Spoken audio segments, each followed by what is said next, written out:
Players presents our 48th week of live readings with King Henry VIII. I am TJ, I'm our technical director. All the actors you'll be hearing tonight are volunteering their time and their talents from their homes to bring a little bit of entertainment into your homes. We want to thank them all very much for joining us from 4 different continents. We would also like to thank our friend, Your Friendly Neighborhood Shakespeare, for hosting this on his pages. You can check out his website at shakespeareapproves.com and his Patreon at patreon.com/Shakespeare. Find out more about him at the aforementioned website or by visiting his Facebook page, Shakespeare Approves, Your Friendly Neighborhood Shakespeare. We will have links to visit him as well as some of our other performer friends in the comments of this video, including our new friends at the Progressive Theater in Maplewood, New Jersey. They've given us a discount code for February, so for tonight and tomorrow is as much time as you have left for their production of Gospel at Colonus. Go check them out and go send them some love. As always, we want to acknowledge and thank all the medical professionals and essential workers who have been working to keep us all as healthy and safe and vaccinated as possible. If you are interested in more information about our totally volunteer organization, you can check out our website, zenithflares.com. Feel free to check out a very attractive donations page. 100% of all those donations go towards production costs, which these days consist of the various subscriptions that allow for these readings to happen. If you'd like to read with us in future projects, send us an email, casting@zenithflares.com, and we will get you on board. Join us next Saturday for The Adventures of Sherlock Holmes, The Adventure of the Speckled Band. For now, though, relax and enjoy Steve Anderson, Aaron Klarner, Emily Durango, Mira Singer, Star Tower, Emily Hood, Lorraine Ruth Rosenberg, Brian Balduzzi, Shakira Searle, Matthew Kisher, Satanya Lovett-Spence, Andrea Atwood, Sarah Klarner, and Andrew Gellos as King Henry VIII.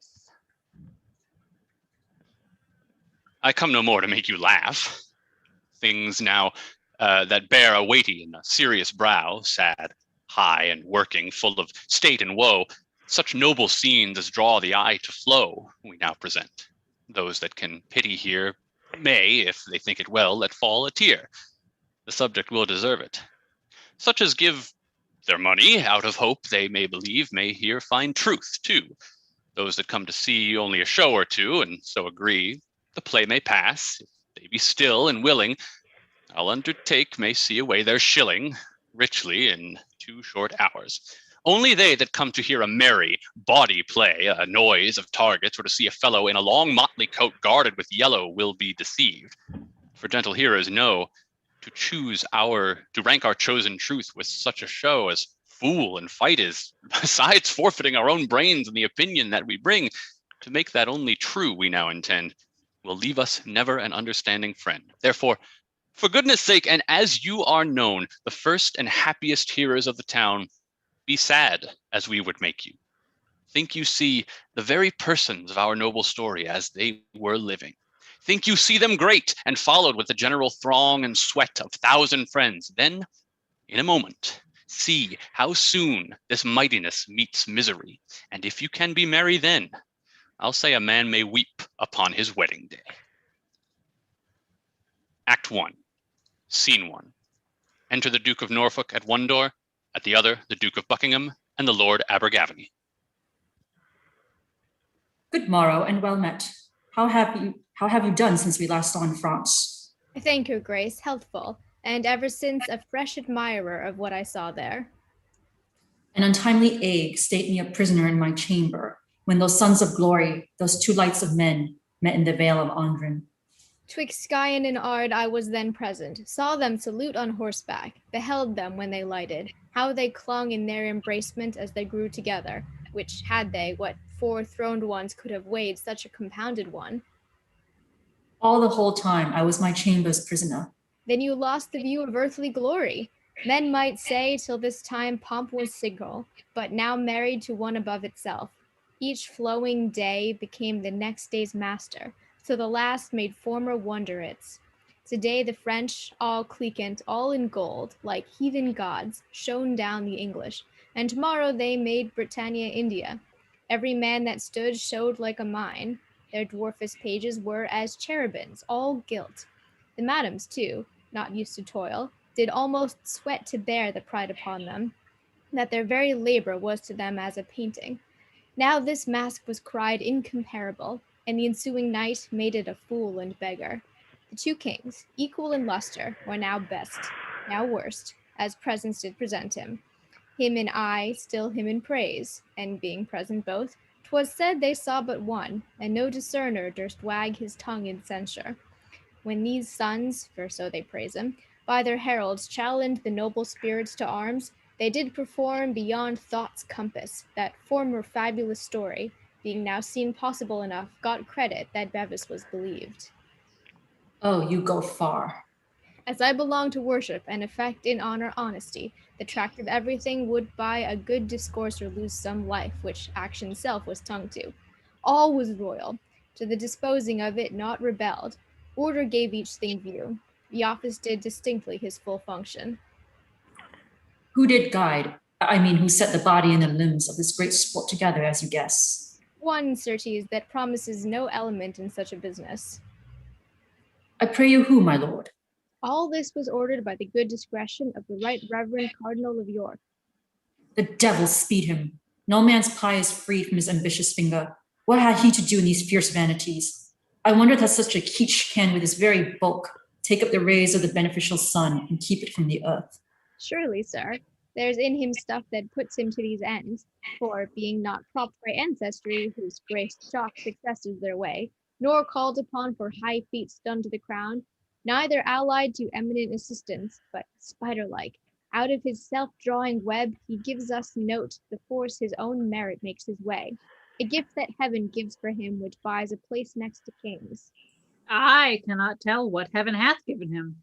Let some graver eye pierce into that. But I can see his pride peep through each part of him. Whence has he that? If not from hell, the devil is a niggard, or has given all before, and he begins a new hell in himself. Why the devil, upon this French going out, took he upon him, without the privy of the king, to appoint? Who should attend on him? He makes up the file of all the gentry, for the most part such to whom as great a charge as little honor he meant to lay upon. And his own letter, the honorable board of council out, must fetch him in he papers. I do know kinsmen of mine, 3 at least, that have by this so sickened their estates that never they shall abound as formerly.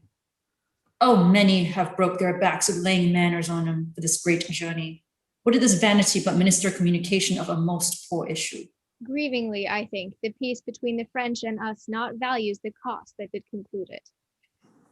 Every man, after the hideous storm that followed, was a thing inspired and, not consulting, broke into general prophecy, that this tempest, dashing the garment of this peace, abode the sun reached on it.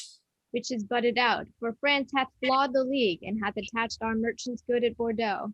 Is it therefore the ambassador is silenced? Marry is't. A proper title of a peace, and purchased at a superfluous rate.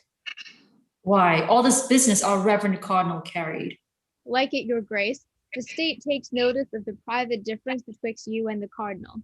I advise you, and take it from a heart that wishes towards you honor and plenty of safety, that you read the cardinal's malice and his potency together, to consider further that what his high hatred would effect wants not a minister in his power.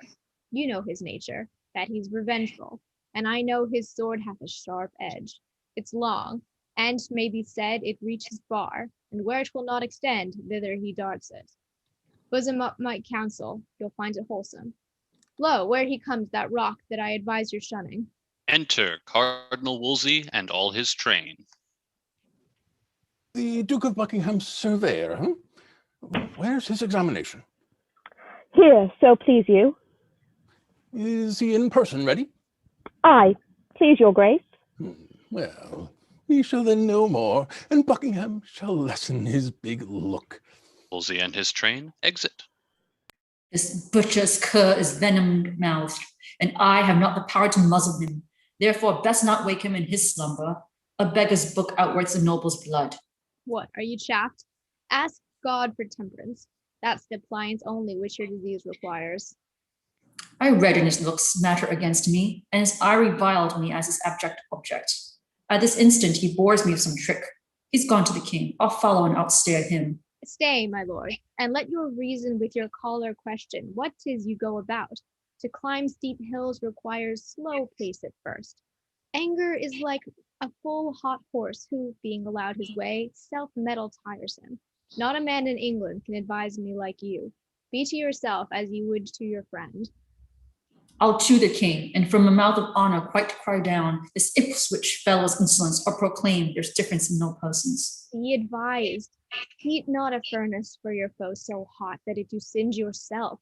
We may outrun by violent swiftness that which we run at, and lose by overrunning. Know you not the fire that mounts the liquor till 'tis run o'er? In seeming to augment it wastes it. Be advised. I say again, there is no English soul more stronger to direct you than yourself. If with the sap of reason you would quench, or but allay the fire of passion. Sir, I am thankful to you, and I'll go along by your prescription. But this top-proud fellow, whom from the flow of gall I name not, but from sincere motions, by intelligence and proofs as clear as founts in July, when we see each grain of gravel, I do know to be corrupt and treasonous. Say not treasonous. To the king I'll say it, and make my vouch as strong as shore of rock. Attend, this holy fox or wolf, or both, for he is equal ravenous, as he is subtle, and as prone to mischief as able to perform it, his mind and place infecting one another, ye, reciprocally, only to show his pomp as well in France as here in home, suggests the king our master to this last costly treaty, the interview that swallowed so much treasure, sure, and like a glass did break in the rinsing. Faith, and so it did. Pray give me favor, sir. This cunning cardinal the articles of the combination drew as himself pleased, and they were ratified as he cried, thus let it be, to as much end as give a crush to the dead. But our cardinal has done this, and 'tis well, for worthy Wolsey, who cannot err, he did it. Now this follows, which as I take it is a kind of puppy to the old damn treason. Charles the emperor, under pretense to see the queen his aunt, for 'twas indeed his color, but he came to whisper Wolsey, here makes visitation. His fears were that the interview betwixt England and France might through their amity breed him some prejudice, for from this league peeped palms that menaced him, privily deals with our cardinal. And as I trow, which I do well, for I am sure the emperor paid ere he promised, whereby his suit was granted, ere was asked. But when the way was made and paid with gold, the emperor thus desired that he would please to alter the king's course and break the foresaid peace. Let the king know, as soon he shall by me, that thus the cardinal does buy and sell his honor as he pleases and for his own advantage. I am sorry to hear this of him, and could wish he were something mistaken in. No, not a syllable. I do pronounce him in that very shape he shall appear in proof. Enter Brandon, and a sergeant at arms before him with 2 or 3 of the guard.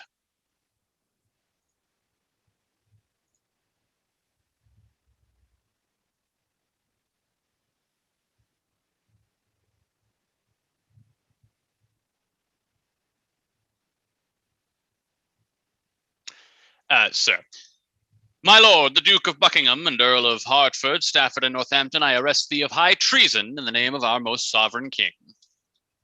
Lo you, my lord, the net has fallen upon me. I shall perish under device and practice.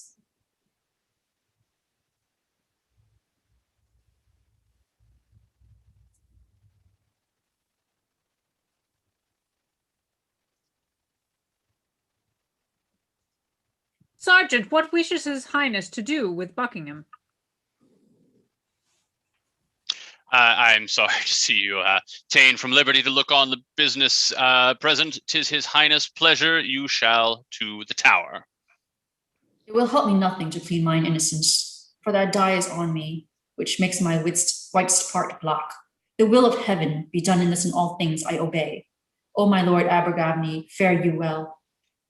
Nay, he must bear you company. The king is pleased you shall to the Tower till you know how he determines further. As the Duke said, the will of heaven be done, and the king's pleasure by me obeyed.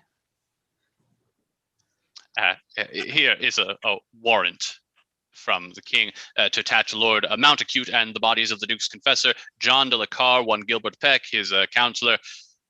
So, these are the limbs of the plot. No more, I hope. Among others, Chartreux. Oh, Michael Hawkins. He. My surveyor is false. The o'er-great cardinal hath showed him gold. My life is spanned already. I am a shadow of poor Buckingham, whose figure even this instant cloud puts on by darkening my clear sun. My lord, farewell. They exit. Act 1, Scene 2. Enter King Henry, leaning on the cardinal soldier, with the noble Sir Thomas Lovell and attendants, including the secretary of the cardinal. The cardinal places himself under the king's feet on his right side. My life itself, and the best heart of it, thanks you for this great care. I stood at the level of a full-charged confederacy, and give thanks to you that choked it.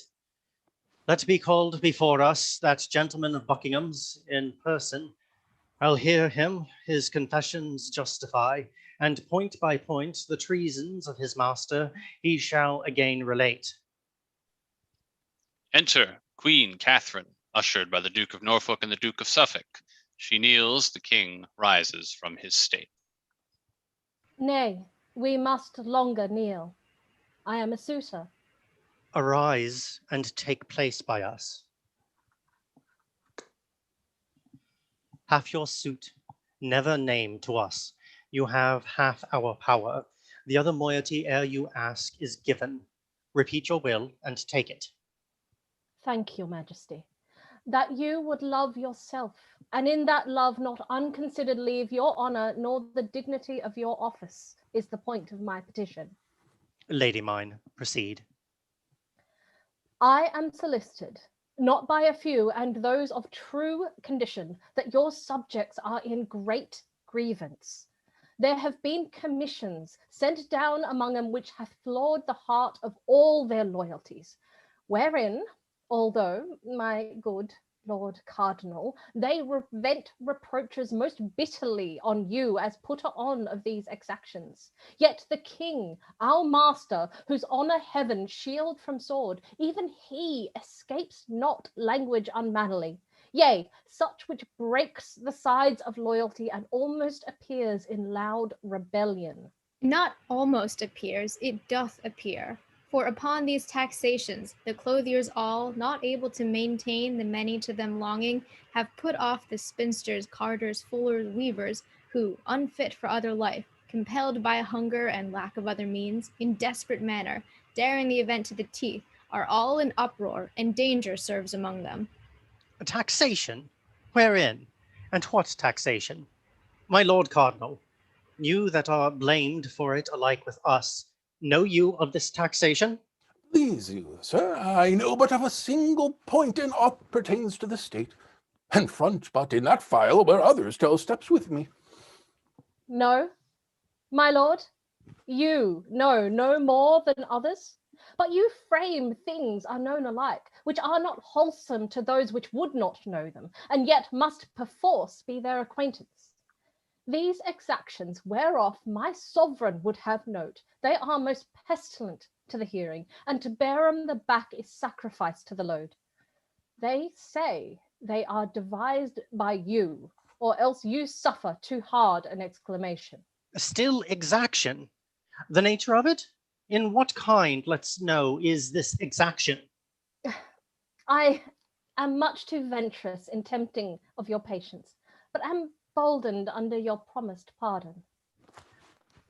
The subject's grief comes through commissions which compels from each the 6th part of his substance to be levied without delay, and the pretense for this is named your wars in France. This makes bold mouths. Tongues spit their duties out, and cold hearts freeze allegiance in them. Their curses now live where their prayers did, and it's come to pass this tractable obedience is a slave to each insensate will. I would your highness would give it quick consideration, for there is no primer baseness. By my life, this is against our pleasure. And for me, I have no further gone in this than by a single voice, and that not past me but by learned approbation of the judges. If I am traduced by ignorant tongues, which either know the faculties nor my person, yet will be the chronicles of my doing, let me say, 'tis but the fate of place, and the rough break that virtue must go through. We must not stint our necessary actions in the fear to cope malicious censures, which ever, as ravenous fishes, do a vessel follow that is newly trimmed, but benefit no further than vainly longing. What we oft do best, by sick interpreters, once weak ones, is not ours, or not allowed. What worse, as oft hitting a grosser quality, is cried up for our best act. If we shall stand still in fear our motion will be mocked or comped at, we should take root here where we sit, or sit state statues only. Things done well and with care exempt themselves from fear. Things done without example in their issue are to be feared. Have you a precedent of this commission? I believe not any. We must not rend our subjects from our laws and stick them with our will. A sixth part of each, a trembling contribution. Why, we take from every tree lop, bark, and part of the timber, and though we leave it with the root thus hacked, the air will drink the sap. To every country where this is questioned, send our letters with free pardon for each man that has denied the force of this commission. Pray look to it. I put it to your care. A word with you. Let there be letters writ to every shire of the king's grace and pardon. The Grieven Commons hardly conceive of me. Let it be noised that through our intercession this revokement and pardon comes. I shall anon advise you further in the proceeding. Wolsey's secretary exits as Buckingham's surveyor enters.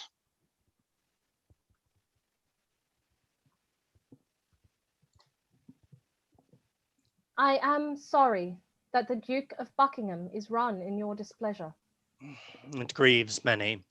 The gentleman is learned and a most rare speaker, to none nature more bound, his training such that he may furnish and instruct great teachers and never seek for aid out of himself. Yet see, when these so noble benefits shall prove not well disposed, the mind growing once contempt, they turn to vicious forms 10 times more ugly than ever they were fair. This man so complete, who was enrolled mongst wonders, and when we almost with ravished listening could not find his hour of speech a minute, he, my lady, hath into monstrous habits put the graces that once were his, and is become as black as if besmeared in hell. Sit by us, you shall hear. This was his gentleman in trust. Of him, things to strike on us sad. Bid him recount the fore-recited practices, whereof we cannot feel too little, hear too much. Stand forth, and with bold spirit relate what you, most like a careful subject, have collected out of the Duke of Buckingham. Speak freely. First, it was usual with him, every day it would infect his speech, but if the king should without issue die, he'll carry it so to make the sceptre his. These very words I've heard him utter to his son-in-law, Lord Abergavenny, to whom by oath he menaced revenge upon the cardinal. Please, your highness, note this dangerous conception in this point. Not friended by his wish to your high person, his will is most malignant, and it stretches beyond you to your friends. My learned Lord Cardinal, deliver all with charity. Speak on. How grounded he his title to the crown upon our fail? To this point hast thou heard him at any time speak aught? He was brought to this by a vain prophecy of Nicholas Henton. What was that, Henton? Sir, a Chartreux, his confessor, who fed him every minute with words of sovereignty. How knowst thou this? Not long before your highness sped to France, the Duke, being at the Rose, within the parish Saint Lawrence plurality, did of me demand what was the speech among the Londoners concerning the French journey. I replied, men fear the French would prove perfidious to the king's danger. Presently, the Duke said 'twas the fear indeed, and that he doubted 'twould prove the verity of certain words, spoke by a holy monk, that oft, says he, have sent to me, wishing me to permit John de la Carre, my chaplain, a choice hour to hear him from a matter of some moment, whom after under the confession seal he solemnly had sworn that what he spoke, my chaplain, to no creature living, but to me should utter with demure confidence. This pausingly ensued. Neither the king nor the heirs tell you the duke shall prosper, bid him strive to gain the love of a commonalty, the duke shall govern England. If I know you well, you were the duke's surveyor and lost your office on the complaint of the tenants. Take good heed you charge not in your spleen a noble person and spoil your nobler soul. I say, take heed. Yes, heartily beseech you. Let him on. Go forward. On my soul, I'll speak but the truth. I told my lord the duke, by the devil's illusions, the monk might be deceived, and that 'twas dangerous for him to ruminate on this so far, until it forged him some design, which being believed, it was much like to do. He answered, tush, it can do me no damage. Adding further that had the king in his last sickness failed, the cardinals and Sir Thomas Lovell's heads should have gone off. What, so rank? There's mischief in this man. Canst thou say further? I can, my liege. Proceed. Being at Greenwich, after your highness had reproved the duke about Sir William Blummer. I remember of such a time, being my sworn servant, the duke retained him. But on, what hence? If, quoth he, I for this had been committed, as to the Tower I thought, I would have played the part my father meant to act upon, the usurper Richard, who, being at Salisbury, made suit to come in the presence, which, if granted, as he made resemblance of his duty, would have put his knife into him. Giant traitor! Now, madam, may his highness live in freedom, and this man out of prison? God mend all. There's something more would out of thee. What sayest? After the duke his father, with the knife, he stretched him, and with one hand on his dagger, another spread on the breast, mounting his eyes, he did discharge a horrible oath whose tenor was where he evil used, he would outgo his father by as much as a performance. Does an irresolute purpose?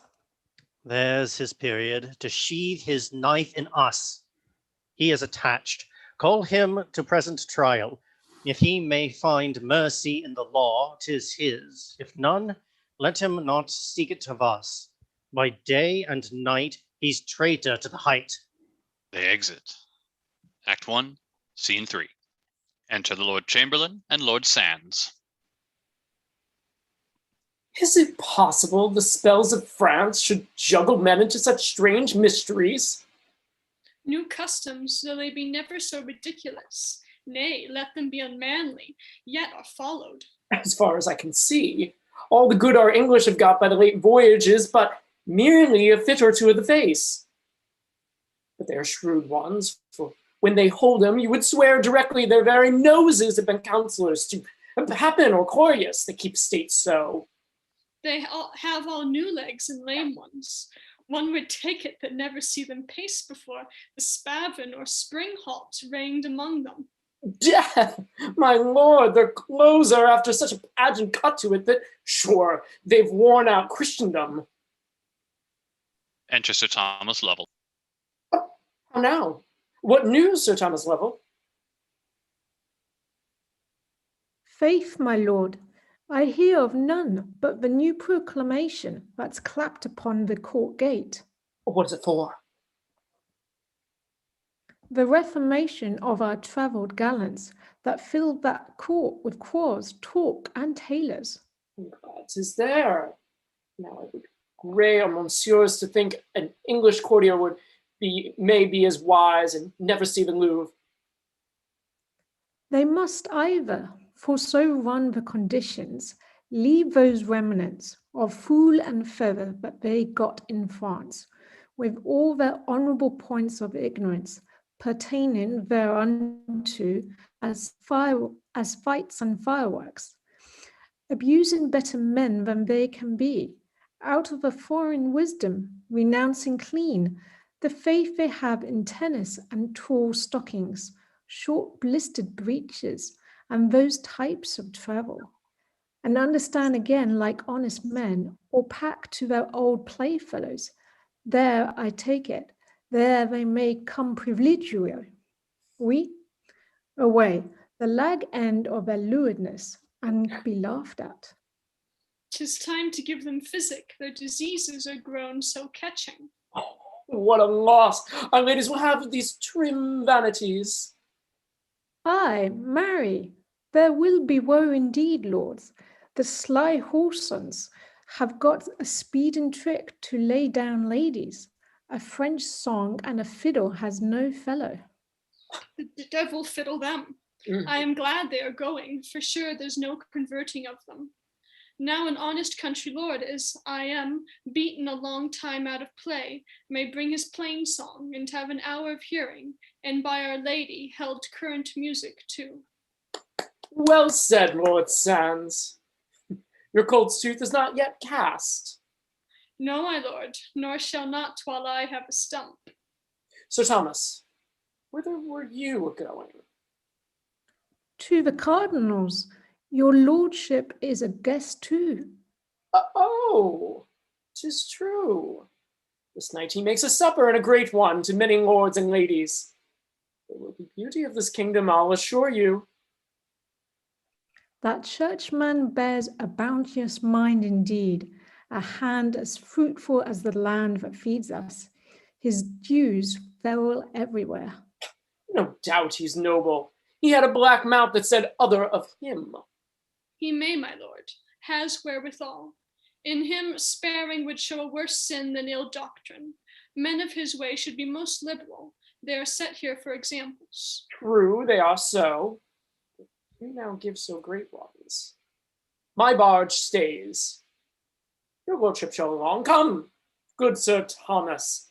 We shall be late else, which I would not be, for I was spoke to with Sir Henry Guilford this night to be controllers. I am your lordship's. They exit. Act 1, Scene 4. A small table under a state for the cardinal, a longer table for the guests. Then enter Anne Boleyn and other ladies and gentlemen as guests at one door, at another, Sir Henry Guilford. Ladies, a general welcome from his grace salutes you all. This night he dedicates to fair content and you. None here, he hopes, in all his noble bevy has brought with her one care abroad. He would have all as merry as first good company, good wine, good welcome can make good people. Enter the Lord Chamberlain, Lord Sands, and Sir Thomas Lovell. Oh, my lord, you're tardy. The very thought of this fair company clapped wings to me. You are young, Sir Harry Guilford. Sir Thomas Lovell, had the cardinal but half my lay thoughts in him, some of these should find a running banquet ere they rested, I think would better please them. By my life, they are a sweet society of fair ones. Oh, that your lordship were but now confessor to one or two of these. I would I were. They should find easy penance. Faith, how easy? As easy as a down bed would afford it. Sweet ladies, will it please you sit? Sir Harry, place you that side. I'll take the charge of this. His grace is entering. Nay, you must not freeze. Two women placed together make cold weather. My Lord Sands, you are one will keep me in waiting. Pray sit between these ladies. By my faith, and thank your lordship. By your leave, sweet ladies. If I chance to talk a little wild, forgive me. I had it from my father. Was he mad, sir? Oh, very mad, exceeding mad, in love too. But he would bite none. Just as I do now, he would kiss you 20 with a breath. Well said, my lord. So now, your fairly seated gentlemen, the penance lies on you. These fair ladies pass away frowning. For my little cure, let me alone. Enter Cardinal Wolsey with attendants and servants and takes his state. You're welcome, my fair guests. That noble lady or gentleman that is not freely merry is not my friend. This to confirm my welcome, and to you all good health. Your grace is noble. Let me have such a bowl may hold my thanks and save me so much talking. My lord Sands, I am beholding to you. Cheer your neighbours. Ladies, you are not merry. Gentlemen, whose fault is this? The red wine first must rise in their fair cheeks, my lord. Then we shall have them talk us to silence. You are a merry gamester, my lord Sands. Yes, if I make my play. Here's to your ladyship, and pledge it, madam. For 'tis to such a thing. You cannot show me. I told your grace they would talk anon.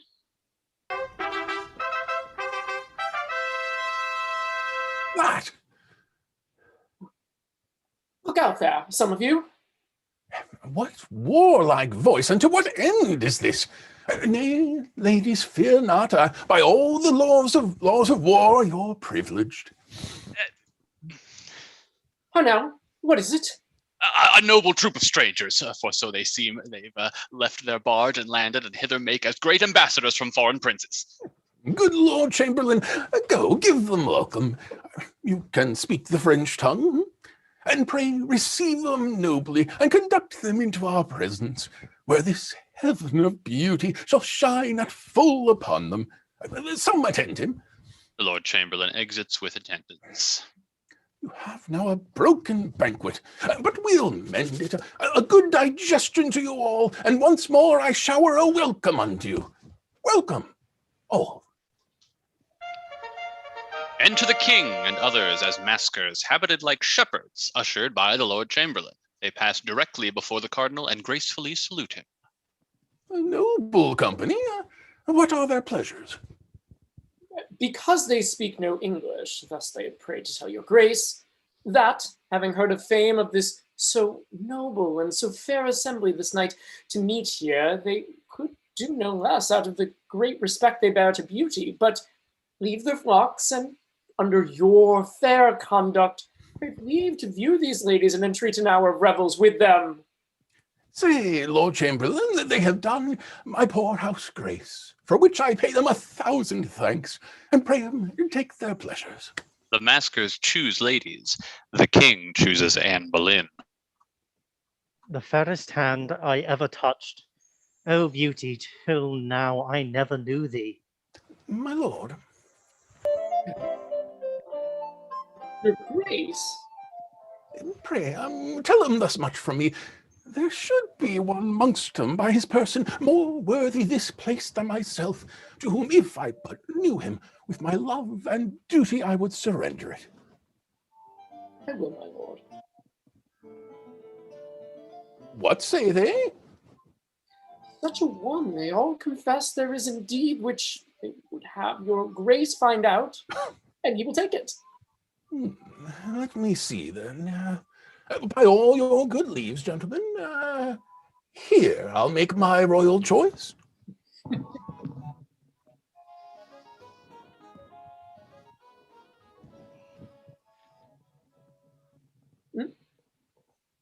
You have found him, Cardinal. You hold a fair assembly. You do well, Lord. You are a churchman, or I'll tell you, Cardinal, I should judge now unhappily. I am glad your grace is grown so pleasant. My Lord Chamberlain, prithee come hither. What fair lady's that? Ah, please your grace, Sir Thomas Boleyn's daughter, the Viscount Rochford, one of her highness's women. By heaven, she is a dainty one. A sweetheart, I were unmannerly to take you out and not to kiss you. A health, gentlemen. Let's go round.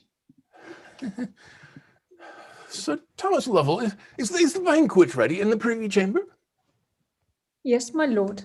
Your grace, I fear, with dancing is a little heated. I fear too much. There's fresher air, my lord, in the next chamber. Lead in your ladies, everyone. Sweet partner, I must not yet forsake you. Let's be merry, good my cardinal. I have half a dozen healths to drink to these fair ladies, and a measure to lead 'em once again. And then let's dream who's best in favor. Let's the music knock it. They exit. End of Act 1. Act 2, Scene 1. Enter two gentlemen at several doors. Whither away so fast? Oh, God save you! Into the hall to hear what shall become of the great Duke of Buckingham. I'll save you that labor, sir. All's now done but the ceremony of bringing back the prisoner. Were you there? Yes, indeed was I. Pray speak, what has happened? You may quickly guess what. Is he found guilty? Yes, truly is he, and condemned on it. I am sorry for it. So are a number more. But pray, how passed it? I'll tell you in a little. The great Duke came to the bar, where to his accusations he pleaded still not guilty and alleged many sharp reasons to defeat the law. The king's attorney, on the contrary, urged on the examinations, proofs, confessions of diverse witnesses, which the Duke desired to him brought viva voce to his face, and which appeared against him his surveyors, Sir Gilbert Peck, his chancellor, and John Carr, confessor to him, with that devil monk Hopkins that made this mischief. That was he that fed him with his prophecies? The same. All these accused him strongly, which he fain would have flung from him, but indeed he could not. And so his peers upon this evidence have found him guilty of high treason. Much he spoke, and learnedly for life, but all was either pitied in him or forgotten. After all this, how did he bear himself? When he was brought again to the bar to hear his knell rung out, his judgment, he was stirred with such an agony he sweat extremely, and something spoke in choler, ill and hasty. But he fell to himself again, and sweetly in all the rest showed a most noble patience. I do not think he fears death. Sure he does not. He never was so womanish. The cause he may a little grieve at. Certainly the cardinal is the end of his. 'Tis likely, by all conjectures. First, Kildare's attainder, then Deputy of Ireland, who removed, Earl Surrey was sent thither, and in haste too, lest he should help his father. That trick of state was a deep envious one. At his return, no doubt he will requite it. This is noted, and generally, whoever the king favors, the cardinal instantly will find employment, and far enough from court too. All the commons hate him perniciously, and to my conscience wish him 10 fathom deep. This Duke, as much they love and dote on, call him bounteous Buckingham, the mirror of all courtesy. Stay there, sir, and see the noble ruined man you speak of. Enter Buckingham from his arraignment. Tipstaves before him, the axe with the edge towards him, halberds on each side, accompanied with Sir Thomas Lovell, Sir Nicholas Vaux, Sir Walter Sands, and common people. Let's stand close and behold him. All good people, you that thus far have come to pity me, hear what I say, and then go home and lose me. I have this day received a traitor's judgment, and by that name must die. Yet heaven bear witness, and if I have a conscience, let it sink me, even as the axe falls if I not be faithful. The law I bear no malice for my death. 'Tis done upon the premises but justice.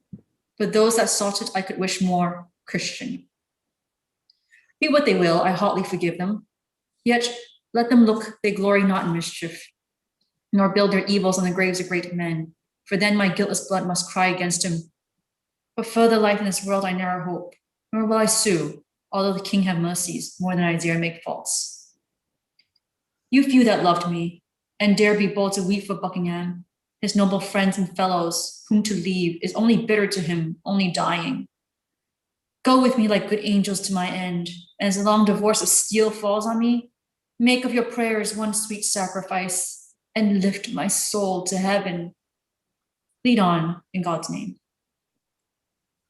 I do beseech your grace for charity. if ever any malice in your heart were hid against me, now to forgive me frankly. Sir Thomas Lovell, I as free forgive you as I would be forgiven. I forgive all. There cannot be those numberless offenses against me that I cannot take peace with. No black envy shall make my grave. Commend me to his grace. And we speak of Buckingham, pray tell him you met him half in heaven. My vows and prayers yet are the king's, and till my soul forsake, shall cry for blessings on him. May he live longer than I have time to tell his years. Ever beloved and loving may his rule be, and when old time shall lead him to his end, goodness and he fill up one monument. To the waterside I must conduct your grace, then give my charge to Sir Nicholas War, who undertakes you to your end. Prepare thee. The Duke is coming. See the barge be ready, and fit it with such furniture as suits the greatness of his person. Nay, Sir Nicholas, let it alone. My state now will but mock me. When I came hither, I was Lord High Constable and Duke of Buckingham. Now, poor Edward Boleyn. Yet I am richer than my base accusers that never knew what truth meant. I now seal it, and with that blood will make him one day groan for it. My noble father, Henry of Buckingham, who first raised head against usurping Richard, flying for succor to his servant, Bannister, being distressed, was by that wretch betrayed, and without trial fell. God's peace be with him. Henry VII, succeeding, truly pitying my father's loss, like a most royal prince, restored me to my honors and out of ruins, made my name once more noble. Now his son, Henry VIII, life, honor, name, and all that made me happy at one stroke has taken forever from the world. I had my trial, and must needs say a noble one, which makes me a little happier than my wretched father. Yet thus far we are one in fortunes, both felled by our servants, by those men we loved most, a most unnatural and faithless service. Heaven has an end in all, yet you that hear me, this from a dying man receive as certain. Where you are liberal of your loves and counsels, be sure you be not loose. For those you make friends and give your hearts to, when they once perceive the least rub in your fortunes, fall away like water from you, never found again. But where they mean to sink you, all good people, pray for me. I must now forsake you. The last hour of my long weary life is come upon me. Farewell. And when you would say something that is sad, speak how I fell. I have done, and God forgive me. Buckingham and his train exit. Oh, this is full of pity, sir. It calls, I fear, too many curses on their heads that were the authors. If the Duke be guiltless, 'tis full of woe. Yet I can give you inkling of an ensuing evil, if it fall, greater than this. Good angels keep it from us. What may it be? You do not doubt my faith, sir. This secret is so weighty, 'twill require a strong faith to conceal it. Let me have it. I do not talk much. I am confident you shall, sir. Did you not, of late days, hear a buzzing of separation between the king and Catherine? Yes, but it held not, for when the king once heard it, out of anger he sent command to the Lord Mayor straight to stop the rumor and allay those tongues that durst disperse it. But that slander, sir, is found a truth now, for it grows again fresher than e'er it was, and held for certain the king will venture at it. Either the cardinal or some about him near have, out of malice to the good queen, possessed him with a scruple that will undo her. To confirm this too, Cardinal Campius has arrived, and lately, as all think, for this business. 'Tis the cardinal, and merely to revenge him on the emperor for not bestowing on him at his asking the archbishopric of Toledo, this is proposed. I think you have hit the mark, but it's not cruel that she should feel the smart of this. The cardinal will have his will, and she must fall. 'Tis woeful. We are too open here to argue this. Let's think in private more. They exit. Act 2, Scene 2. Enter the Lord Chamberlain reading a letter. My lord, the horses your lordship sent for, with all the care I saw well chosen, ridden, and furnished. They were young and handsome, and of the best breed in the north. When they were ready to set out for London, Madam, my Lord Cardinal, by commission and main power, took him from me with this reason. His master would be served before a subject, if not before the king, which stopped our mouths, sir. I fear he will indeed. Well, let him have them. Have them all, I think. Enter the Dukes of Norfolk and Suffolk. Well met, my Lord Chamberlain. Well, good day to you, both your graces. How is the king employed? I left in private, full of sad thoughts and troubles. What's the cause? It seems the marriage with his brother's wife has crept too near his conscience. No, his conscience has crept too near another lady. 'Tis so. This is the cardinal's doing. The king cardinal, that blind priest, like the eldest son of fortune, turns what he list. The king will know him one day. Pray God he do. He'll never know himself else. How holily he works in all his business, and with what zeal! For now he has cracked the league between us and the emperor, the queen's great nephew. He dives into the king's soul, and there scatters dangers, doubts, wringing of the conscience, fears and despairs, and all these for his marriage. And out of all these, to restore the king, he counsels a divorce, a loss of her that, like a jewel, has hung 20 years about his neck, yet never lost her luster. Of her that loves him with that excellence that angels love good men with, even of her that, when the greatest stroke of fortune falls, will bless the king. And is not this course pious? Heaven keep me from such counsel. 'Tis most true. News are everywhere, and every tongue speaks them. And every true heart weeps for it. All that dare look into these affairs see this main end, the French king's sister. Heaven will one day open the king's eyes that so long have slept and hold a bad man. And free us from his slavery. We had need pray, and heartily, for our deliverance, or this imperious man will work us all from princes into pages. All men's honors lie like one lump before him, to be fashioned into what pitch he please. For me, my lords, I love him not, nor fear him, there's my creed. As I am made without him, so I'll stand. If the king please, his curses and his blessings touch me alike. Their breath I will not believe in. I knew him, and I know him. So I leave him to him that made him proud, the Pope. Let's in, and with some other business put the king from these sad thoughts that work too much upon him. My lord, you'll bear us company? Excuse me, the king has sent me elsewhere. Besides, you'll find a most unfit time to disturb him. Health to your lordships. Thanks, my good Lord Chamberlain. Lord Chamberlain exits. The king draws the curtain and sits reading pensively. How sad he looks. Sure, he is much afflicted. Who's there? Huh? Pray God he be not angry. Who's there, I say? How dare you thrust yourselves into my private meditations? Who am I, huh? A gracious king that pardons all offences malice ne'er meant. Our breach of duty this way is business of the state, in which we come to know your royal pleasure. You are too bold. Go to. I'll make you know your times of business. Is this an hour for temporal affairs, huh? Enter Wolsey and Campeius with a commission. Who's there? Oh, my good Lord Cardinal. Oh, my Wolsey, the quiet of my wounded conscience, thou art a cure fit for a king. You're welcome, most learned reverend sir, into our kingdom. Use us and it. Good my lord, have great care I be not found a talker. Sir, you cannot. I would your grace would give us but an hour of private conference. We are busy. Go. This priest has no pride in him? Not to speak of. I would not be so sick, though for his place. But this cannot continue. If it do, I'll venture one have at him. Aye, another. Norfolk and Suffolk exit.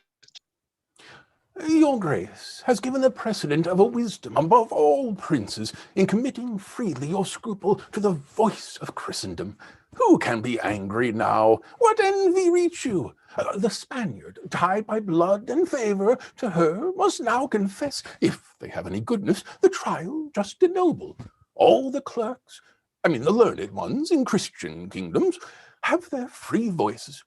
Rome, the nurse of judgment, invited by your noble self, hath sent one general tongue unto us, this good man, this just and learned priest, Cardinal Campeius, whom once more I present unto your highness. And once more in mine arms I bid him welcome, and thank the holy conclave for their loves. They are sent me such a man I would have wished for. Your Grace must needs deserve all strangers' loves. You are so noble. To your highness's hand I tender my commission, by whose virtue the court of Rome commanding you, my Lord Cardinal of York, are joined with me, their servant, in the impartial judging of this business. Two equal men. The Queen shall be acquainted forthwith for what you come. Where's Gardiner? I know your majesty has always loved her so dear in heart, not to deny her that a woman of less place might ask by law. Scholars are allowed freely to argue for her. Aye, and the best she shall have, and my favour, to him that does best, God forbid else. Cardinal, prithee, call Gardiner to me, my new secretary. I find him a fit fellow. Wolsey goes to the door as Gardiner enters. Give me your hand. Much joy and favour to you. You are the king's now. But to be commanded forever by your grace, whose hand has raised me. Come hither, Gardiner.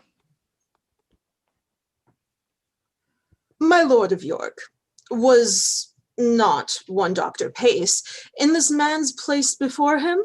Yes, he was. Was he not held a learned man? Yes, surely. Believe me, there's an ill opinion spread, then, evenly of yourself, Lord Cardinal. How? Of me?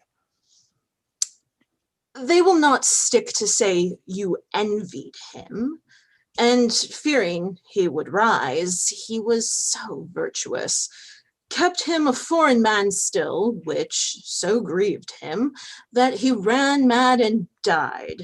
Heaven's peace be with him. That's Christian care enough. And for living murmurers, there's places of rebuke. He was a fool, for he would needs be virtuous. That, good fellow, if I command him, follows my appointment. I will have none so near else. Learn this, brother. We live not to be griped by meaner persons. Deliver this with modesty to the Queen. Gardiner exits. The most convenient place that I can think of for such receipt of learning is Blackfriars. There you shall meet about this weighty business. My Wolsey, see it furnished? Oh, my lord, would not it grieve an able man to leave so sweet a bedfellow? But conscience, oh, 'tis a tender place, and I must leave her. They exit. Act 2, Scene 3. Enter Anne Boleyn and an old lady.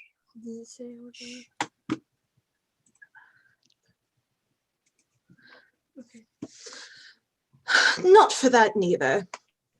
Here's the pang that pinches, his highness having lived so long with her, and she so good a lady that no tongue could ever pronounce dishonor of her. By my life, she never knew him harm doing.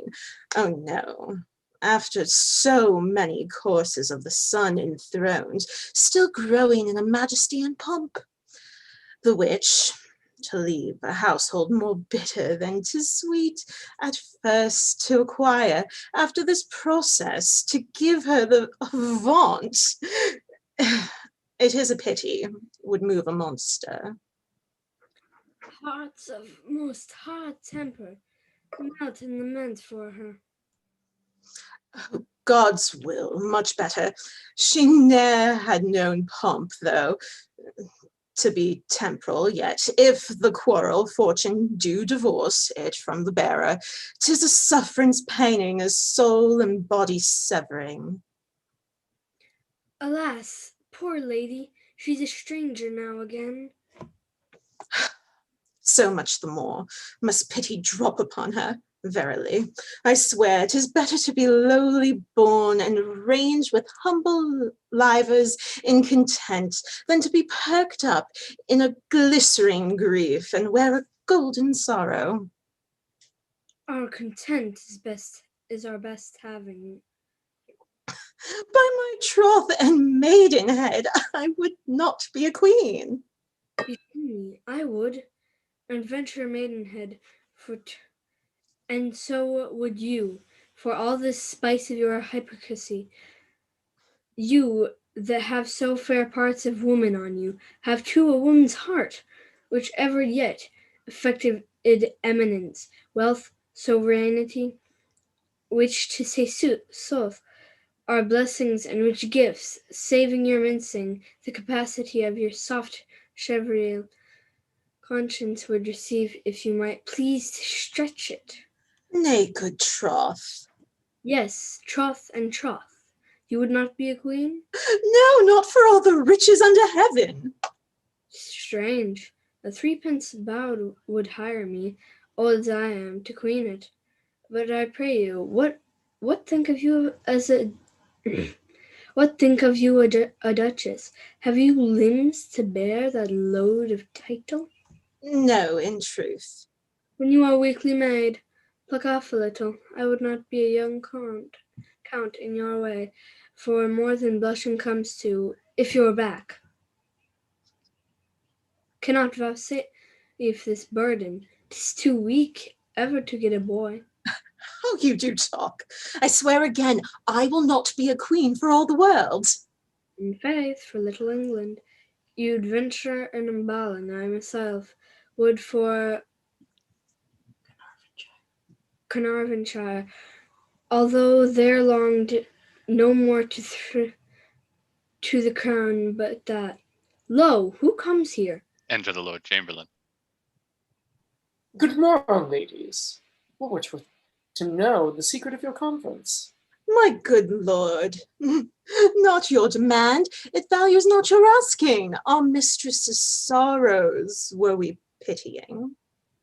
Was a gentle business and becoming the action of good women. So all will be well. Now I pray God, amen. You bear a gentle mind, and heavenly blessings follow such creatures. That you may, fair lady, perceive I speak sincerely, and high notes taken of your many virtues. King's Majesty commends his good opinion of you to you, and does purpose honor to you no less flowing than Marchioness of Pembroke, to which title £1,000 a year annual support out of the grace he adds. I do not know what kind of my obedience I should tender.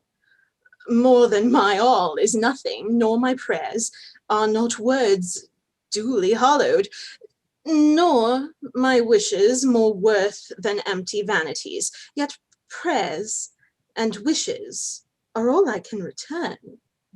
Beseech your lordship, vouchsafe to speak my thanks and my obedience, as from a blushing handmaid to his highness, whose health and royalty I pray for. Lady, I shall not fail to approve the fair conceit the king hath of you. Whose well, beauty and honor in her are so mingled that they have caught the king. Who knows yet, but from this lady may perceive a gem to lighten all this isle. I'll to the king, and say I spoke with you. My honored lord. Lord Chamberlain exits. Why, this it is. See, I've been begging 16 years in court. I'm yet a courtier beggarly, nor could come betwixt too early and too late for any suit of pounds, and you, oh fate, A very fresh fish here. Fie upon this compelled fortune. Have your mouth filled up before you open it. This is strange to me. How tastes it? Is it bitter? 40 pence. No.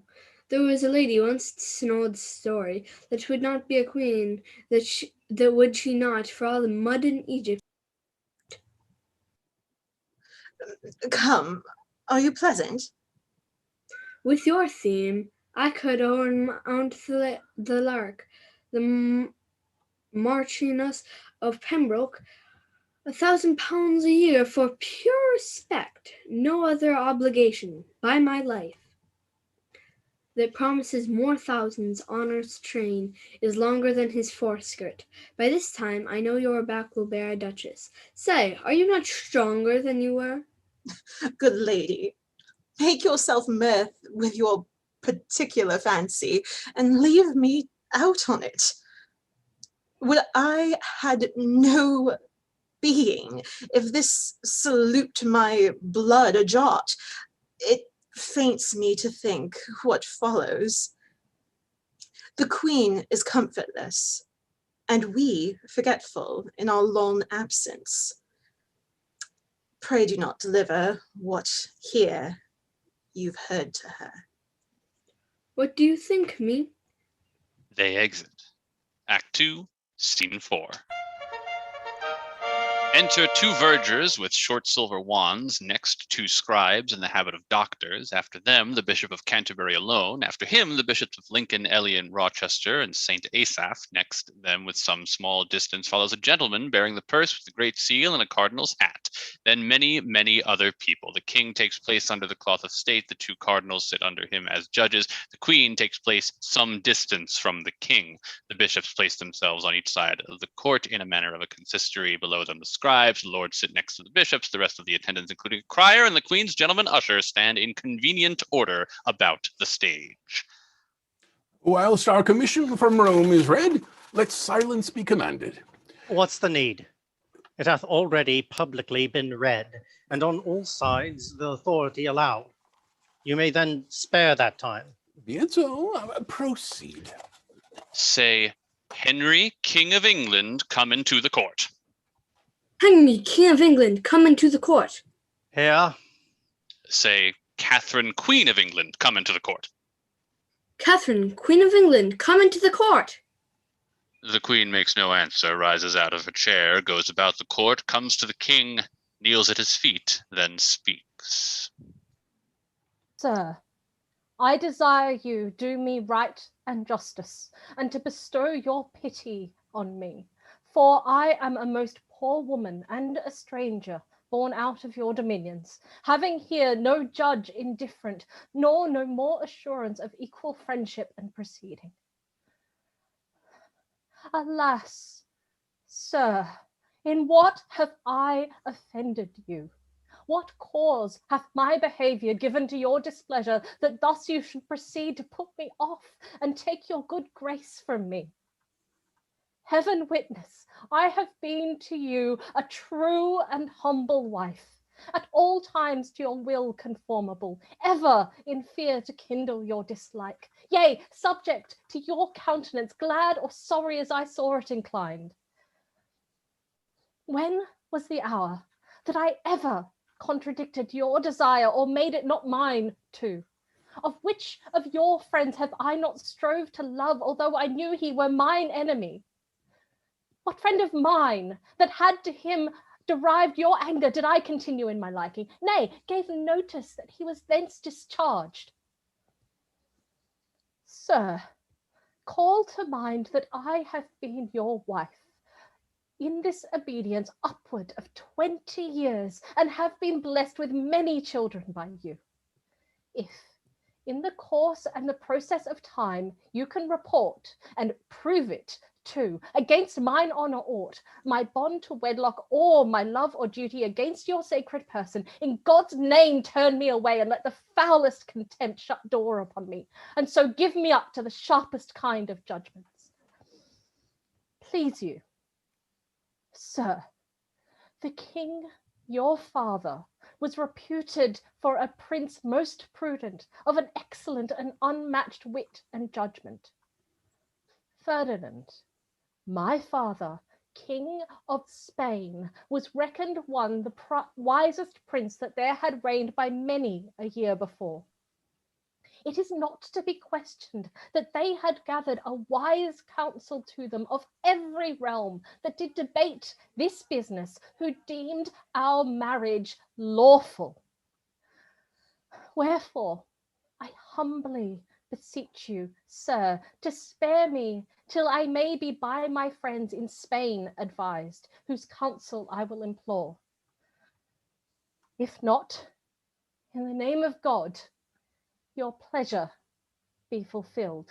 You have here, lady, and of your choice, these reverend fathers, men of singular integrity and learning, yea, the elect of the land, who are assembled to plead your cause. It shall be therefore bootless that longer you desire the court, as well for your own quiet as to rectify what is unsettled in the king.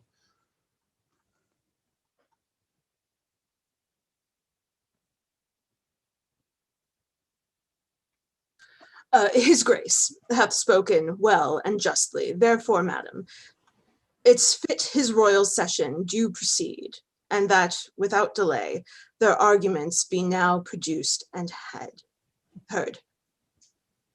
Lord Cardinal, to you I speak. Your pleasure, madam. Sir, I am about to weep, but thinking that we are a queen, or long have dreamed so, certain the daughter of a king, my drops of tears I'll turn to sparks of fire. Patient yet. I will, when you are humble, nay, before, or God will punish me. I do believe, induced by potent circumstances, that you are mine enemy, and make my challenge you shall not be my judge, for it is you have blown this coal betwixt my lord and me, which God's due quench. Therefore, I say again, I utterly abhor, yea, from the soul refuse you for my judge, whom, yet once more, I hold for my most malicious foe, and think not at all a friend to truth. I do profess you speak not like yourself, whoever yet hath stood to charity, and displayed the effects of disposition gentle, and of wisdom o'ertopping women's power. Madam, you do me wrong. I have no spleen against you, nor injustice for you or any. How far I have proceeded, or how far further still, is warranted by a commission from the consistory, yea, the whole consistory of Rome. You charge me that I have blown this coal. I do deny it. The king is present.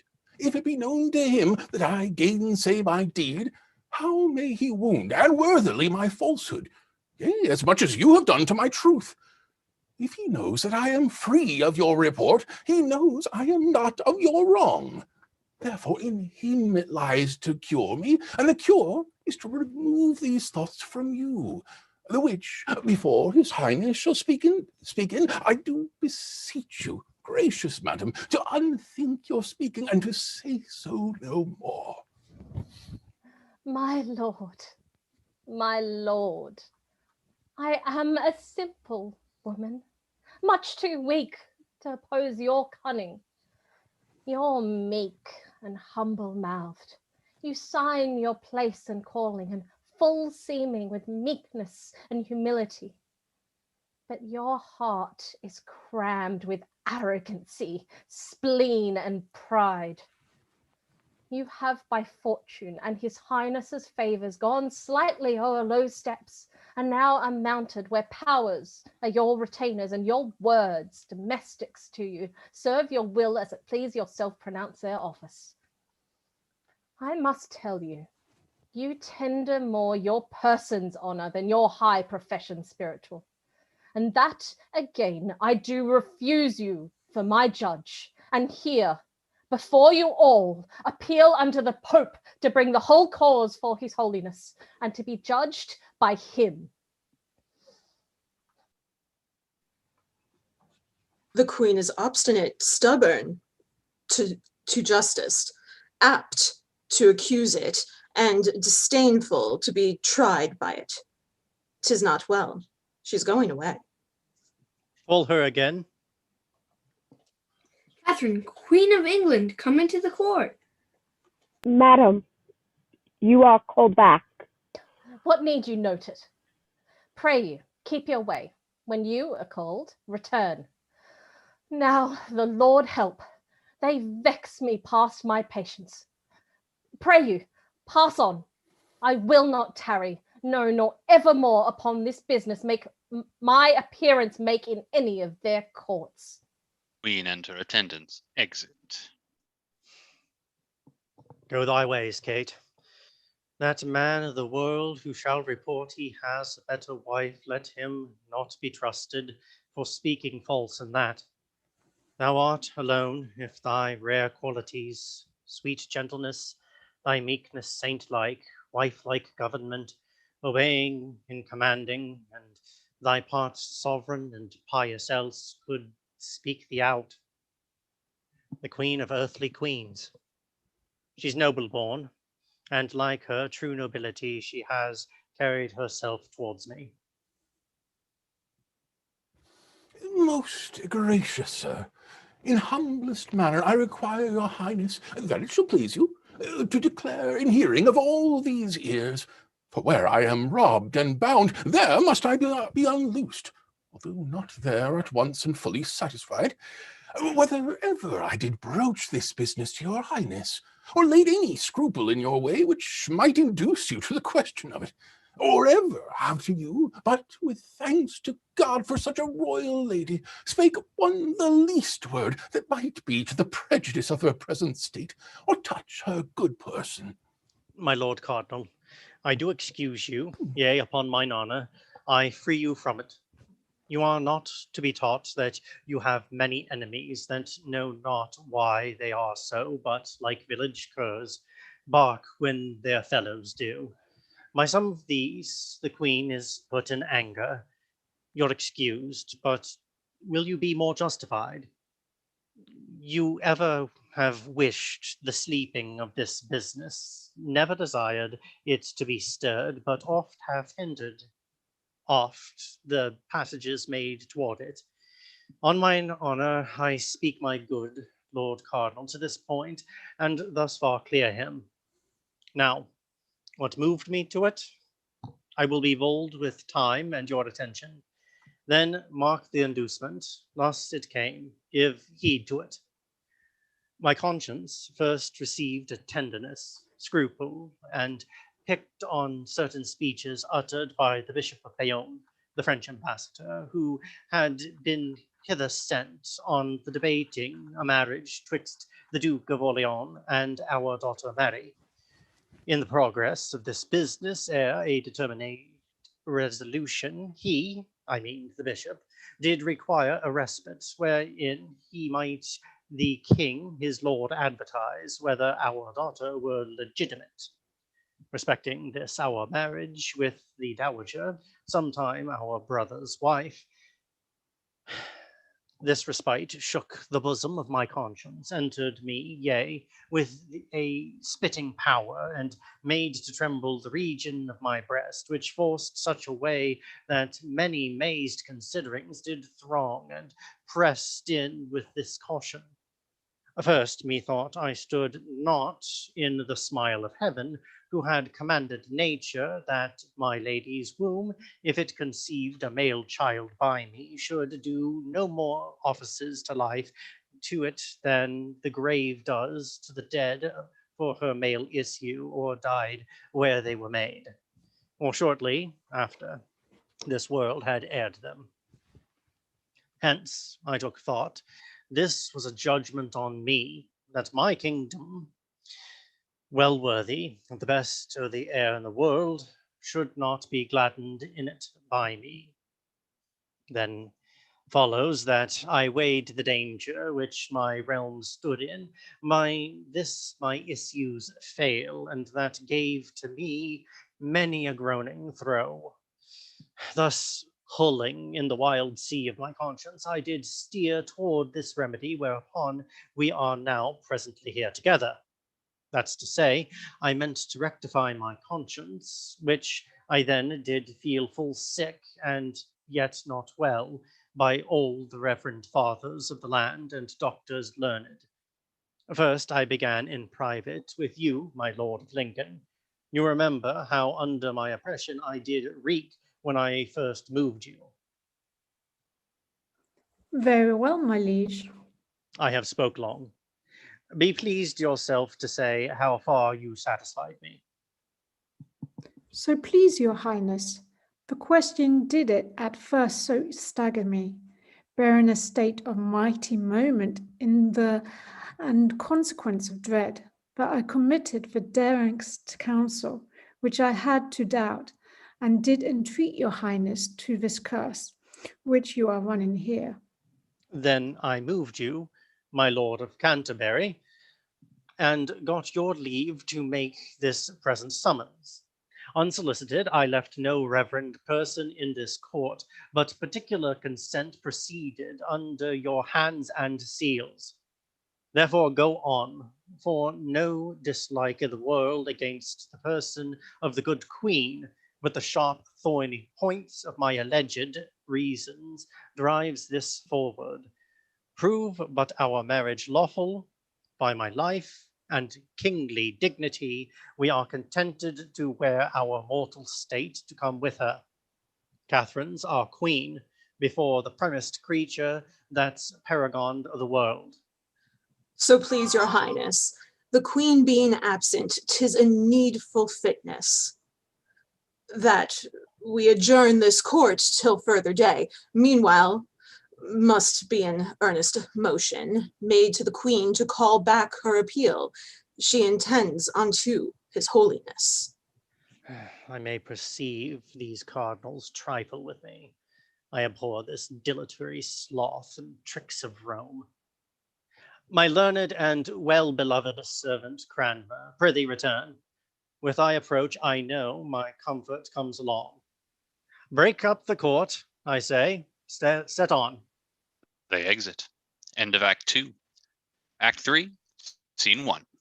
Enter the Queen and her women. Take thy lute, wench. My soul grows sad with troubles. Sing and disperse them if thou canst. Leave working. Orpheus with his lute made trees, and the mountain tops that freeze bow themselves when he did sing. To his music plants and flowers ever sprung, as sun and showers there had made a lasting spring. Everything that heard him play, even the billows of the sea, hung their heads and then lay by. In sweet music is such art, killing care and grief of heart. Fall asleep or hearing die. Enter a gentleman. How now? Ain't please your grace, the two cardinals wait in the presence. Would they speak with me? They willed me so to say, madam. Pray their graces to come near.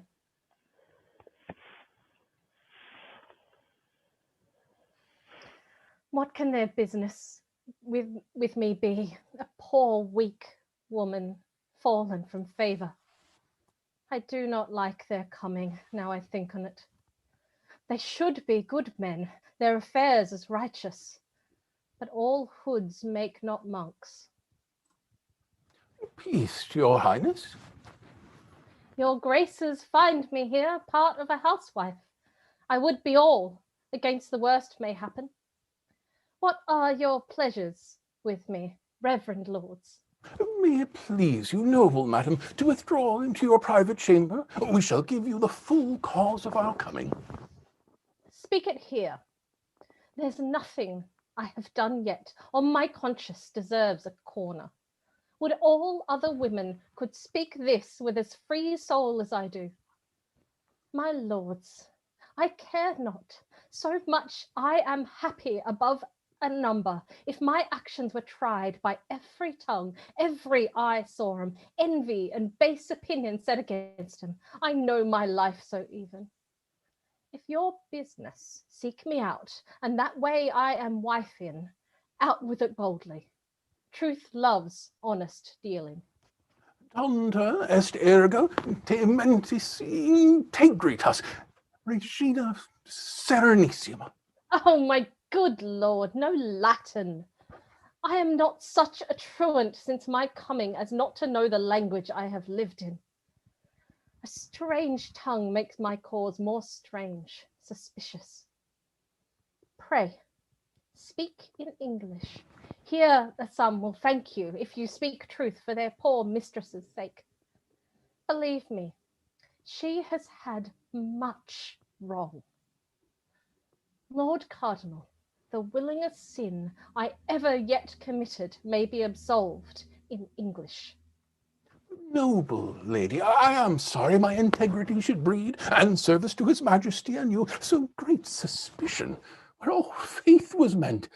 We come, not by the way of accusation, to taint that honour every good tongue blesses, nor to betray you any way to sorrow. You have had too much, good lady, but to know how you stand minded in the weighty difference between the king and you, and to deliver, like free and honest men, our just opinions and comforts to your cause.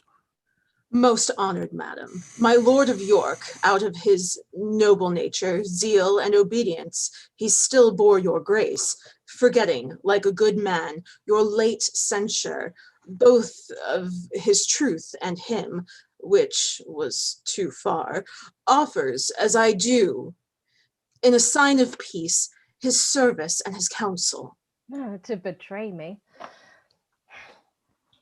My lords, I thank you both for your good wills. You speak like honest men. Pray God you prove so. But how to make you suddenly an answer in such a point of weight, so near mine honour, more near my life, I fear, with my weak wit, and to such men of gravity and learning, in truth I know not. I was set at work among my maids, full little, God knows, looking either for such men or such business. For her sake that I have been, for I feel the last fit of my greatness. Good, your graces, let me have time and counsel for my cause. Alas, I am a woman friendless, hopeless. Madam, you wrong the king's love with these fears. Your hopes and friends are infinite. In England, but little for my profit. Can you think, lords, that any Englishman dare give me counsel or be a known friend gainst his highness's pleasure, though he be grown so desperate to be honest and live a subject? Nay, forsooth, my friends, they that must weigh out my afflictions, they that must my trust grow to, live not here. They are, as all my other comforts, far hence in mine own country, lords. I would, your grace, would leave your griefs and take my counsel. How, sir? Put your main cause into the king's protection. He's loving and most gracious. 'Twill be much both for you, for your honor, better, and your cause. For if the trial of the law overtake you, you'll part away disgraced. He tells you rightly. You tell me what you wish for both, my ruin. Is this your Christian counsel? Out upon you! Heaven is above all else yet. There sits a judge that no king can corrupt. Your rage mistakes us. The more shame for you. Holy men, I thought you, upon my soul, to reverend cardinal virtues. But cardinal sins and hollow hearts, I fear you. Mend 'em, for shame, my lords. your comfort, the cordial that you bring a wretched lady, a woman lost among you, laughed at, scorned. I would not wish you half my miseries. I have more charity. But say I warned you. Take heed, for heaven's sake, take heed, lest at once the burden of my sorrows fall upon you. Madam, this is a mere distraction. You turn the good we offer into envy. You turn me into nothing. Woe upon you and all such false professors. Would you have me, if you have any justice, any pity, if you be anything but churchman's habits, put my sick cause into his hands that hates me. Alas, has banished me his bed already, his love too long ago.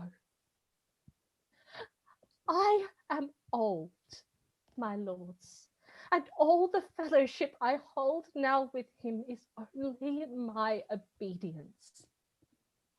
What can happen to me above this wretchedness? All your studies make me a curse like this. Your fears are worse. Have I lived thus long? Let me speak myself, since virtue finds no friends. A wife, a true one, a woman, I dare say without vainglory, never yet branded with suspicion. Have I, with all my full affection, still met the king, loved him next heaven, obeyed him, been out of fondness superstitious to him, almost forgot my prayers to content him? And am I thus rewarded? 'Tis not well, lords.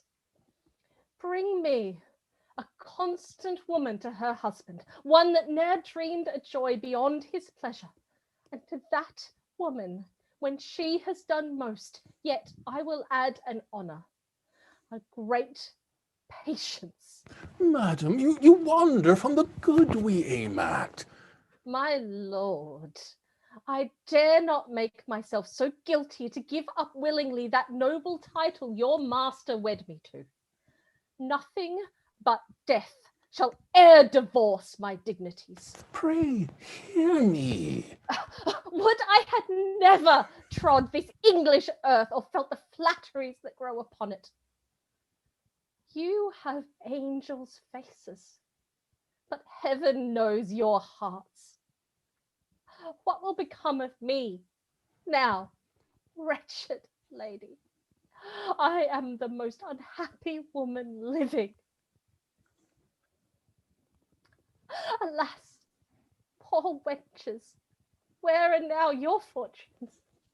Shipwrecked upon a kingdom where no pity, no friends, no hope, no kindred weep for me. Almost no grave allowed me, like the lily that once was mistress of the field and flourished. I'll hang my head and perish. If your grace could but be brought to know our ends are honest, you'd feel more comfort. Why should we, good lady, upon what cause wrong you? Alas, our places, the way of our profession is against it. We are to cure such sorrows, not to sow them. For goodness sake, consider what you do, how you may hurt yourself.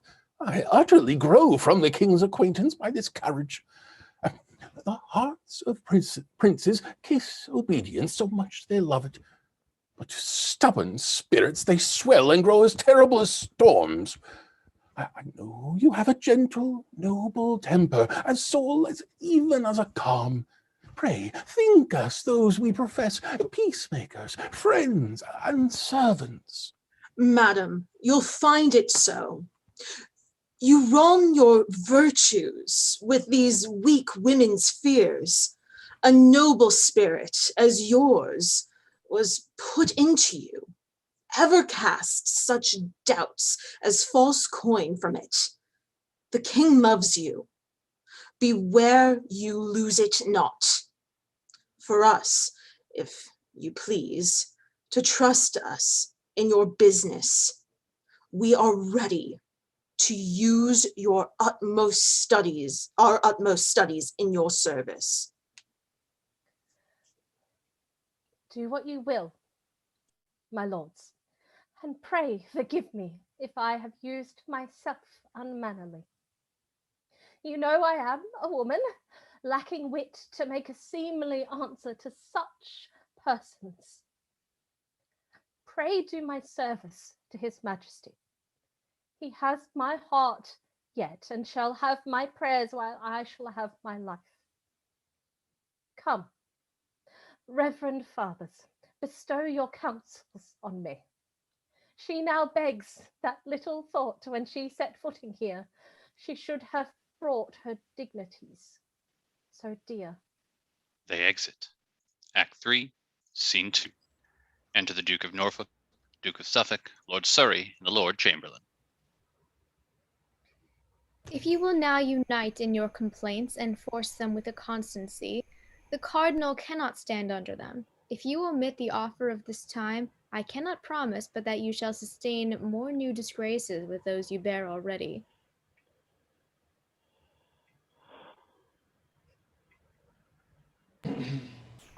I am joyful to meet the least occasion that may give me remembrance of my father-in-law, the Duke, to be revenged on him. Which of the peers have uncontemned gone by him, or at least strangely neglected? When did he regard the stamp of nobleness in any person out of himself? My lords, you speak of pleasures.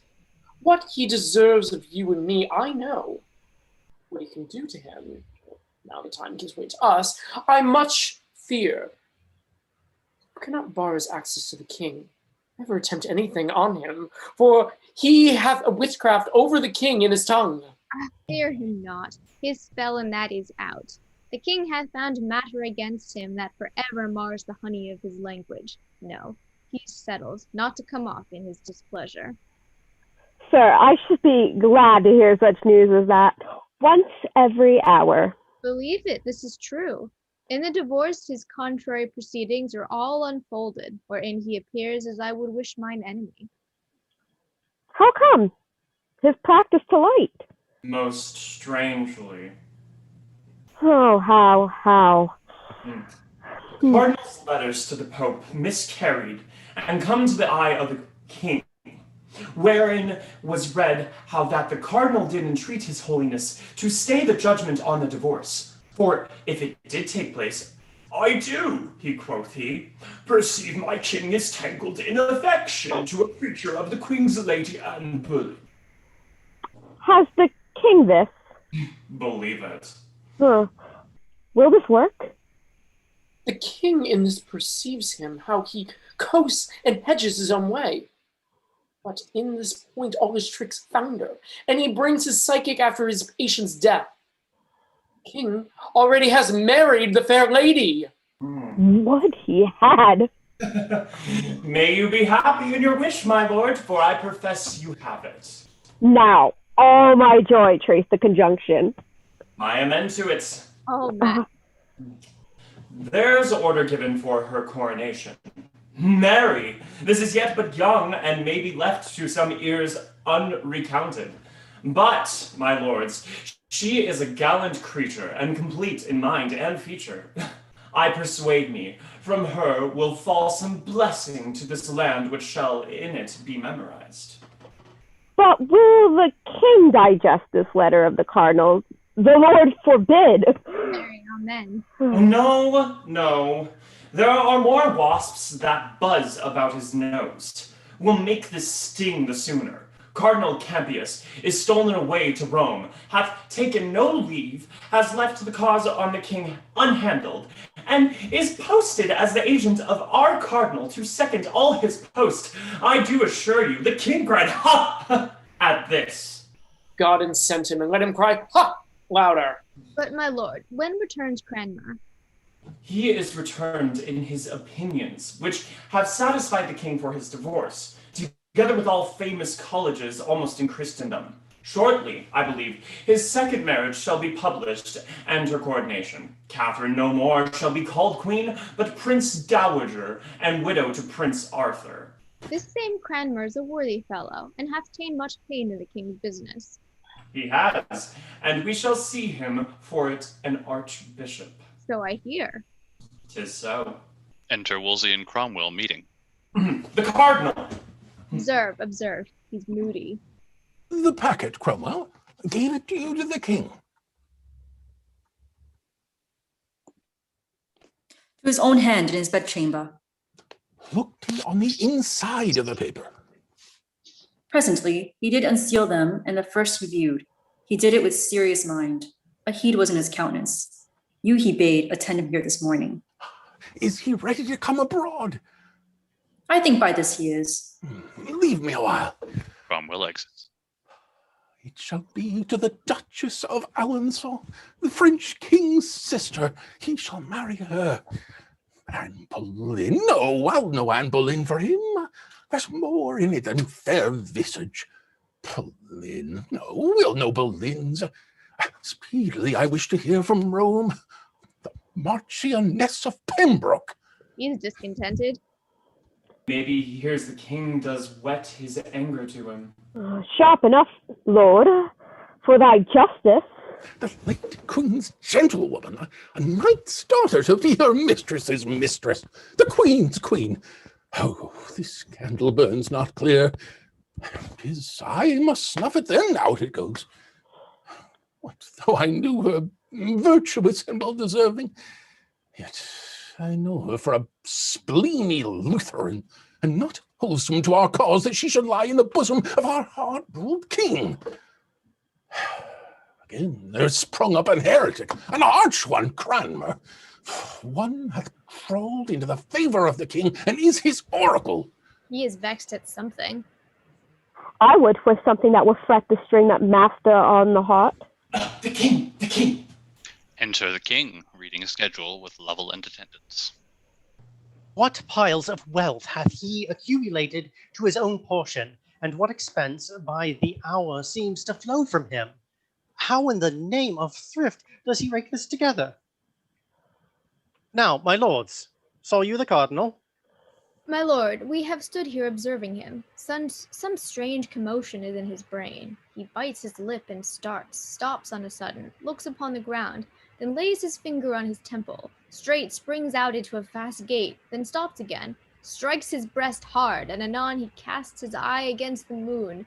In most strange postures we have seen him set himself. It may well be there's a mutiny in his mind. This morning, papers of the state he sent me to peruse, as I required, and what I found. There, on my conscience, put unwittingly, forsooth, an inventory, thus importing the several parcels of his plate, his treasure, rich stuffs, and ornaments of household, which I find at such proud rate that it outspeaks possession of a subject. It's heaven's will. Some spirit put this paper in the packet to bless your eye withal. If we did think his contemplation were above the earth and fixed on spiritual object, he should still dwell in his musings, but I am afraid his thinkings are below the moon, not worth his serious considering. Heaven forgive me, ever God bless your highness. Good my lord, you are full of heavenly stuff and bear the inventory of your best graces in your mind, the which you were now ruining o'er. You have scarce time to steal from spiritual leisure a brief span to keep your earthly audit. Sure, in that I deem you an ill husband, and am glad to have you therein, my companion. Sir, for holy offices I have a time to think upon the parted business which I bear in the state, and nature does require her times of preservation, which perforce I, her frail son, amongst my brethren mortal, must give my tendance to. You have said well. And ever may your highness yoke together, as I will lend your cause my doing well with my well saying. 'Tis well said again, and 'tis a kind of good deed to say well, and yet words are no deeds. My father loved you, he said he did, and with his deed did crown his words upon you. Since I had my office, I have kept you next my heart, have not alone employed you where high profits might come home, but pared my present havings to bestow my bounties upon you. What should this mean? So the Lord increased business. Have I not made you a prime man of the state? I pray you tell me if what I now pronounce you have found true, and if you may confess it, say withal if you are bound to us or no. What say you? My sovereign, I confess your royal graces, showered on me daily, have been more than could my studied purposes requite, which went beyond all man's endeavours. My endeavours have ever come too short of my desires, yet file with my abilities. Mine own ends have been mine, so that evermore they pointed to the good of your most sacred person and the profit of the state. For your great graces heaped upon me, poor undeserver, I can nothing render but allegiant thanks. My prayers to heaven for you, my loyalty, which ever has and ever shall be growing till death, that winter kill it. Fairly answered. A loyal and obedient subject is therein illustrated. The honour of it does pay the act of it, as i' the contrary, the foulness is the punishment. I presume that, as my hand has opened bounty to you, my heart dropped love, my power rained honour, more on you than any. So your hand and heart, your brain, and every function of your power should, notwithstanding that your bond of duty were as 'twere in love's particular, be more to me, your friend, than any. I do profess that for your highness good I ever laboured more than mine own, that am, have, and will be. Though all the world should crack their duty to you and throw it from their soul, though perils did abound as thick as thought could make 'em, and appear in forms more horrid, yet my duty, as doth a rock against the chiding flood, should the approach of this wild river break, and stand unshaken yours. 'Tis nobly spoken. Take notice, lords. He has a loyal breast, for you have seen him opened. Read o'er this, and after this, and then to breakfast with what appetite you have. The king exits, frowning upon the cardinal. The nobles throng after him, smiling and whispering, and exit. Should this mean? What sudden anger is this? How have I reaped it? Parted, frowning from me, as if ruin leaped from his eyes. So looks the chafed lion upon the daring huntsman that has called him, then makes him nothing. I must read this paper. I fear the story of his anger. This paper has undone me. 'Tis the account of all that world of wealth I have drawn together for my own ends. Indeed, to gain the popedom and fee my friends in Rome. Oh, negligence, fit for a fool to live by. What cross devil made me put this main secret in the packet I sent the king? Is there no way to cure this? No new device to beat this from his brains? I know 'twill stir him strongly, yet I know a way, if it take right, in spite of fortune, will bring me off again. What is this? To the Pope. The letter, as I live, with all the business I writ to his holiness. Nay, then, farewell. I have touched the highest point of all my greatness. And from that full meridian of my glory, I haste now to my setting. I shall fall like a brief exhalation in the evening. No man see me more.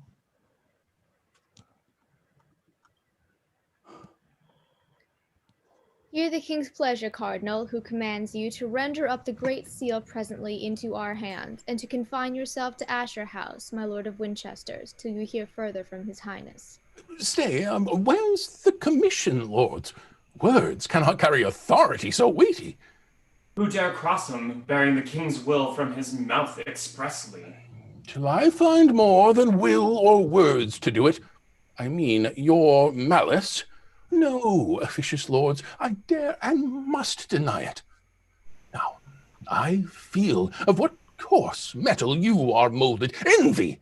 How eagerly you follow my disgraces, as if it fed you. How sleek and wanton you appear, in everything may bring my ruin. Follow your envious courses, men of malice. You have Christian warrant for them, and no doubt in time will find their fit rewards. That seal you ask for with such a violence, the king, mine and your master, with his own hand gave me, bade me enjoy it with the place and honours during my life, and to confirm his goodness, tied it by letters patents. Now, who will take it? The king that gave it. It must be himself, then. Thou art a proud traitor, priest. Proud lord, thou liest! Within these 40 hours, Surrey dost better have burnt that tongue than said so. Thy ambition, thou scarlet sin, rob this bewillous land of noble Buckingham, my father-in-law. The head of all thy brothers cardinals, with thee and all the parts bound together, weigh not a hair of this. Save of your policies. You sent me deputy of Ireland, far from the succor of the king, far from the king, from all that might have mercy on thy fallen that gaveth him, while your good greatness, out of his holy pity, absolved him with an axe. This and all else this talking lord can lay upon my credit, I answer, is most false. The Duke, by law, found his deserts. How innocent I was from any private malice in his end, his noble jury and foul cause may attest. If I loved many words, Lord, I should tell you, you have as little honesty as honour, that in the way of loyalty and truth toward the king, my ever royal master dare mate a sounder man than Surrey can be, and all that love his follies. By my soul, your long coat, priest, protects you. Thou shouldn't feel my sword in thy lifeblood of the else. My lords, can you endure to hear this arrogance? And from this fellow? If we live thus tamely to be thus jaded by a piece of scarlet, farewell, nobility. Let his grace go forward and dare us with this cap, the locks. All goodness is poison to thy stomach. Yes, the goodness of gleaming all the lamb's wealth into your own hands. Carnal by extortion. The goodness of your in separate packets you write to the Pope against the king. Your goodness, since you provoke me, shall be more notorious. My lord of Norfolk, as you are truly noble, as you represent the common good, the state of our desperate, despised nobility, our issues, whom, if he lives, will be scarce gentlemen. Produce the grand sums of his sim, the articles collected from his life. I'll startle you. Worse than the scaring bells when the brown wench lay kissing in your arms, Lord Cardinal. How much methinks I could despise this man, but I am bound in charity against it. Those articles, my lord, are in the king's hand, but thus much they are foul ones. Oh, so much fairer and spotless shall mine innocence arise when the king knows my truth. This cannot save you. I think my memory yet remember some of those articles, and out they shall. Now, if you can blush and cry, guilty, Cardinal, you'll show a little honesty. Speak on, sir. I dare your worst objections. If I blush, it is to see a nobleman want manners. I would rather want those than my head. Have I to you first that without the king's assets or knowledge, you wouldn't be a legate, by which power you maim and jurisdiction of all bishops.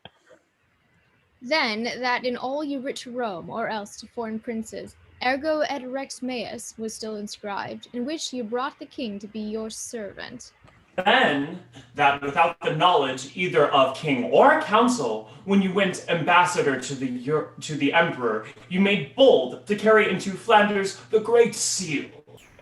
Item, you sent a large commission to Gregory de Casado to conclude without the king's will or the state's allowance a league between his highness and Ferrer. That out of mere ambition, you have caused your holy hat to be stamped on the king's coin. Then, that you have sent innumerable substances, by what means got I leave to you your own conscience? To furnish Rome and to prepare the ways you have for dignities to the mere undoing of all the kingdom. Many more there are, which, since there are of you and odious, I will not taint my mouth will. Oh, my lord, press not a man too far. 'Tis virtue. His faults lie open to the laws. Let them, not you, correct him. My heart weeps to see him so little of his great self. I forgive him. Lord Cardinal, the king's further pleasure is, because all those things you have done of late, by your power legative within this kingdom, fall into the compass of the premier, that therefore such a writ be sued against you, to forfeit all your goods, lands, tenements, chattels, and whatsoever, and to be out of the kingdom's protection. This is my charge. And so we'll leave you to your meditations, how to live better. For your stubborn answer about the giving back the seal to us, the king shall know it, and no doubt shall thank you. So fare you well, my little good Lord Cardinal. So, farewell to the little good you bear me. All but Wolsey exit. Farewell. Long farewell to all my greatness. This is the state of man. Today he puts forth the tender leaves of hopes. Tomorrow blossoms and bears his blushing honors thick upon him. Third day comes a frost, a killing frost. And when he thinks, good easy man, full surely his greatness is a ripening, nips his root, and then he falls, as I do. I have ventured, like little wanton boys that swim on bladders, this many summers in a sea of glory, but far beyond my depth. My high-blown pride at length broke under me, and now has left me, weary and old with service, to the mercy of a rude stream that must forever hide me. Fame, pomp, and glory of this world, I hate you. I feel my heart now opened. Oh, how wretched is that poor man that hangs on princes' favors.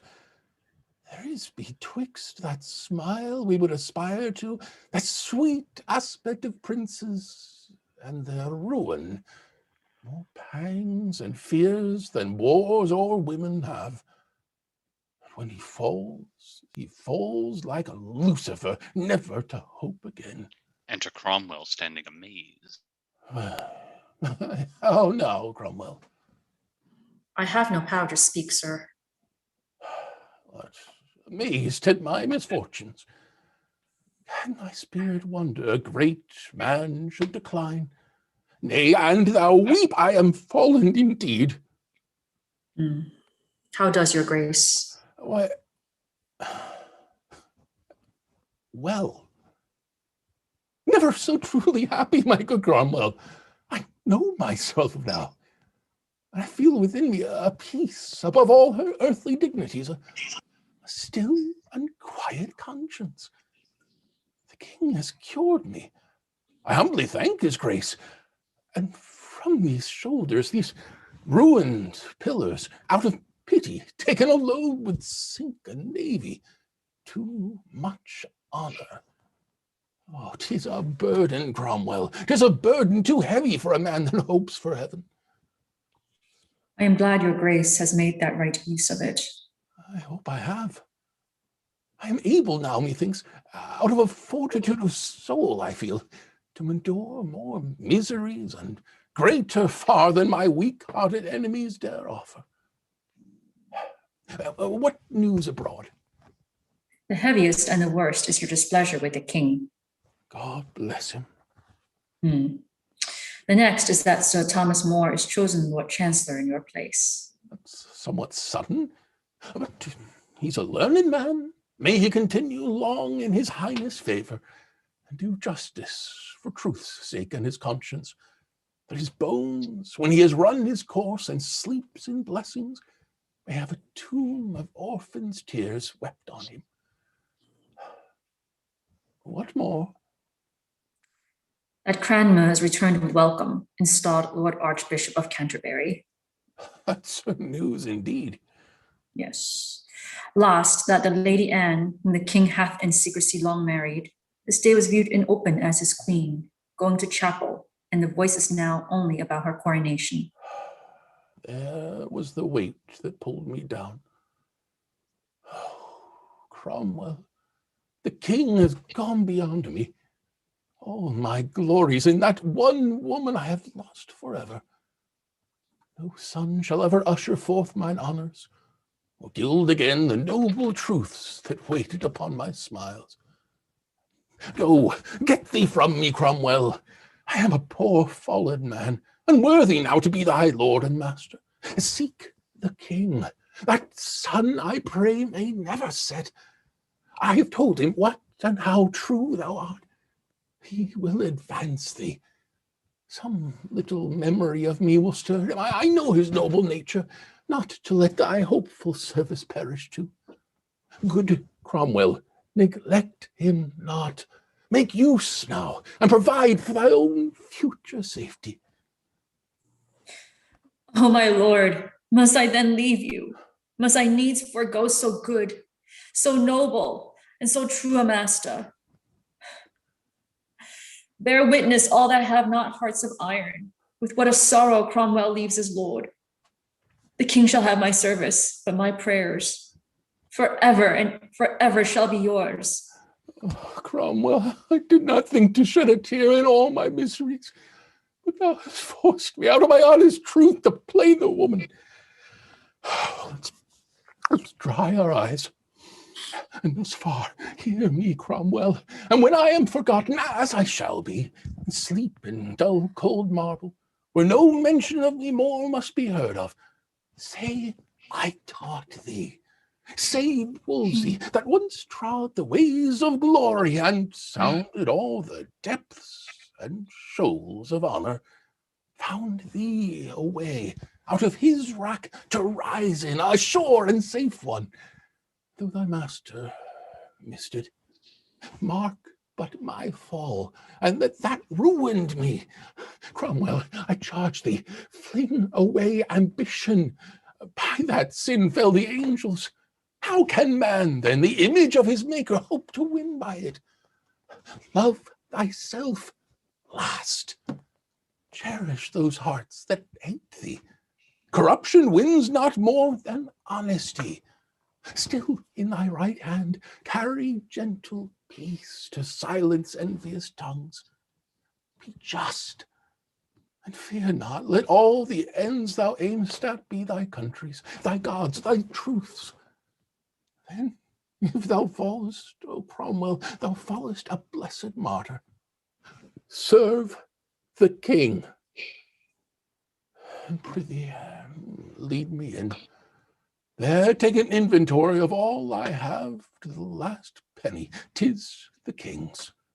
My robe and my integrity to heaven is all I dare now call mine own. Oh, Cromwell, Cromwell, had I but served my God with half the zeal I served my king, He would not in mine age have left me naked to mine enemies. Good sir, have patience. So I have. Farewell the hopes of court. My hopes in heaven did well. They exit. End of Act 3. Act 4, Scene 1. Enter two gentlemen meeting one another, the first gentleman carrying a paper.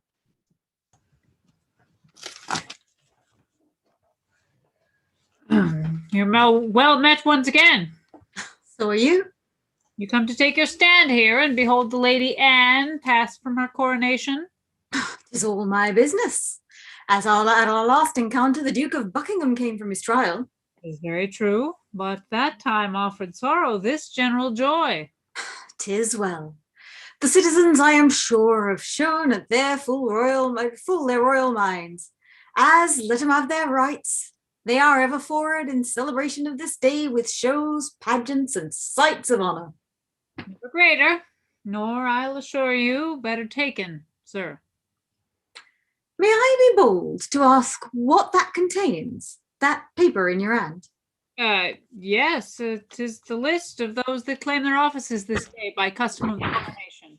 The Duke of Suffolk is the first, and claims to be High Steward. Next, the Duke of Norfolk, he to be Earl Marshal. You may read the rest. I thank you, sir. Had I not known these customs, I would have been beholding to your paper. But I beseech you, what's become of Catherine, the Princess Dowager? How goes her business? That I can tell you too.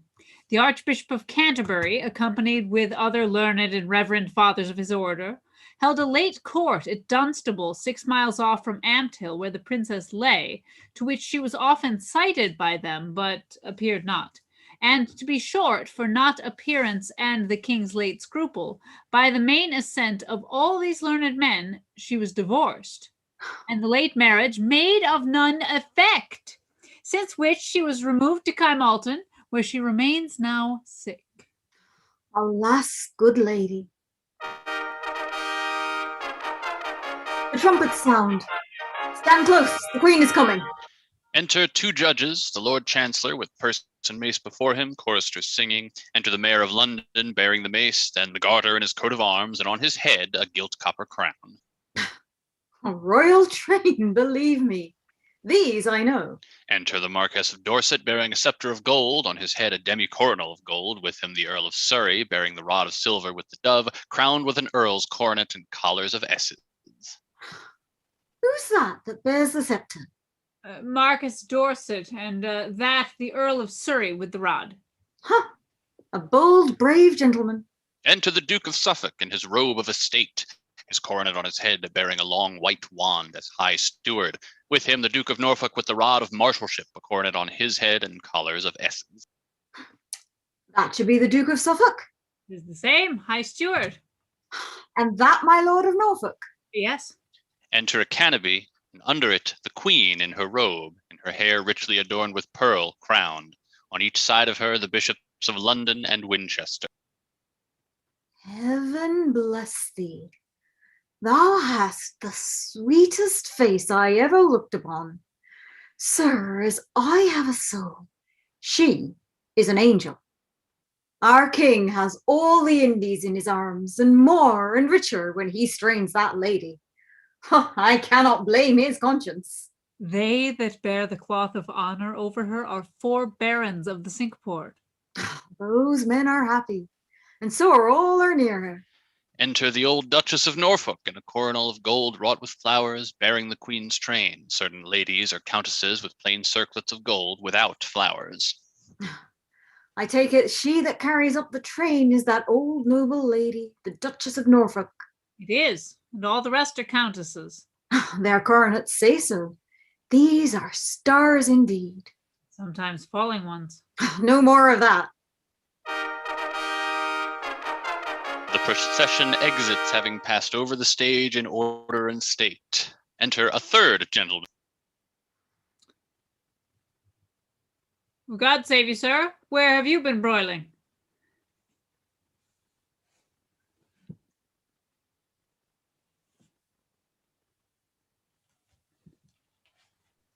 among the crowd in the abbey where a finger could not be wedged in more. I am stifled with the mere rankness of their joy. You saw the ceremony? That I did. How was it? Well worth the seeing. Good sir, speak to us. As well as I am able. The rich stream of lords and ladies, having brought the queen to a prepared place in the choir, fell off a distance from her, while her grace sat down to rest a while. Some half an hour or so in a rich chair of state, opposing freely the beauty of her person to the people. Believe me, sir, she is the goodliest woman that ever lay by man, which when the people had the full view of, such a noise arose as the shrouds make at sea in a stiff tempest, as loud and to as many tunes. Hats, cloaks, doublets, I think, flew up, and had their faces been loose this day they had been lost. Such joy I never saw before. Great-bellied women that had not half a week ago, like rams in the old time of war, would shake the press and make 'em reel before 'em. No man living could say, "This is my wife there." All were woven so strangely in one piece. What followed? At length her grace rose, and with modest paces came to the altar, where she kneeled, and saint-like cast her fair eyes to heaven, and prayed devoutly, then rose again and bowed her to the people, when by the Archbishop of Canterbury she had all the royal makings of a queen, as holy oil, Edward Confessor's crown, the rod and bird of peace, and all such emblems, laid nobly on her, which performed the choir with all the choicest music of the kingdom, together sung Te Deum. So she parted, and with the same full state paced back again to York Place, where the feast is held. Sir, you must no more call it York Place, that's past, for since the cardinal fell, that title's lost. 'Tis now the king's and called Whitehall. I know it, but 'tis so lately altered that the old name is fresh about me. What two reverend bishops were those that went on each side of the queen? Stokely and Gardiner, the one of Winchester, newly preferred from the king's secretary, the other London.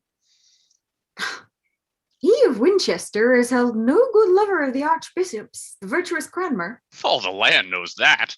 However, yet there is no great breach when it comes. Cranmer will find a friend, will not shrink from him. Who may that be, I pray you? Thomas Cromwell, a man in much esteem with the king, and truly a worthy friend. The king has made him master of the jewel house, and one already of the privy council. He will deserve more. Yes, without all doubt. Come, gentlemen, you shall go my way, which is to the court, and there you shall be my guest, something I can command. As I walk thither, I'll tell you more. You may command us, sir. They exit. Act 4, Scene 2. Enter Catherine, sick, led between Griffith, her gentleman usher, and Patience, her woman. How does your grace? Oh, Griffith, sick to death. My legs like loaden branches bow to the earth, willing to leave their burden. Reach a chair. So, now, methinks I feel a little ease. 'Tis thou tell'st me, Griffith, as thou ledst me, that the great child of honour, Cardinal Wolsey, was dead. Yes, madam, I think your grace, out of the pain you suffer, gave no ear to it. Prithee, good Griffith, tell me how he died. If well, he stepped before me happily for my example. Well, the voice goes, madam, for after the stout Earl Northumberland arrested him at York, and brought him forward as a man sorely tainted to his answer, he fell sick suddenly, and grew so ill he could not sit on his mule. Alas, poor man. At least with easy roads he came to Leicester, lodged in the abbey where the Reverend Abbot, with all his convent honourably received him, to whom he gave these words: "O Father Abbot, an old man, broken with storms of state, is come to lay his weary bones among you. Give him a little earth for charity." So went to bed. Were eager to his sickness, pursued him still, and 3 nights after this, about the hour of 8, which he himself foretold should be his last, full of repentance, continuing meditation, tears and sorrows. He gave his honor to the world. Again, he blessed part to heaven and slept in peace. So may he rest. His faults lie gently on him. Yet thus far, Griffith, give me leave to speak him, and yet with charity. He was a man of an unbounded stomach, ever ranking himself with princes, one that by suggestion tied all the kingdom. Simony was fair play, his own opinion was the law. Ever presence, he would say untruths, and be ever double both in his words and meaning. He was never, but where he meant to ruin, pitiful. His promises were, as he then was, mighty, but his performance, as he is now, nothing. Of his own body he was ill, and gave the clergy ill example. Noble madam, men's evil manner lives in brass, their virtues we write in water. May it please your highness to hear me speak his good news? Yes, good Griffith, I were malicious else. This cardinal, thou from a humble stock undoubtedly, was fashioned to much honor. For his cradle he was a scholar, and a ripe and good one, exceedingly wise, fair-spoken, and persuading, lofty and sour, them that loved him not, but to those men that thought him sweet as summer, and though he was unsatisfied in getting which was sin, yet in bestowing, madam, he was most princely. Ever witness for him those twines of learning that he raised to you, is which in Oxford, one of which he fell with him, unwilling to outlive the good and did it, and the others, though unfinished, yet so famous, so excellent in art, and still so rising, that Christendom shall ever speak his virtue. His outthrone heaped happiness upon him, for then, and not till then, he felt himself, and found that blessedness for being little, and to add greater honor to his age. That man could give him. He died fearing God. After my death, I wish no other herald, no other speaker of my living actions, to keep mine honor from corruption, but such an honest chronicler as Griffith, whom I most hated living. Thou hast made me, with thy religious truth and modesty, now in his ashes honor. Peace be with him. Patience, be near me still, and set me lower. I have not longed to trouble thee. Good Griffith, cause the musicians play me that sad note I named my knell, whilst I sit meditating on that celestial harmony I go to.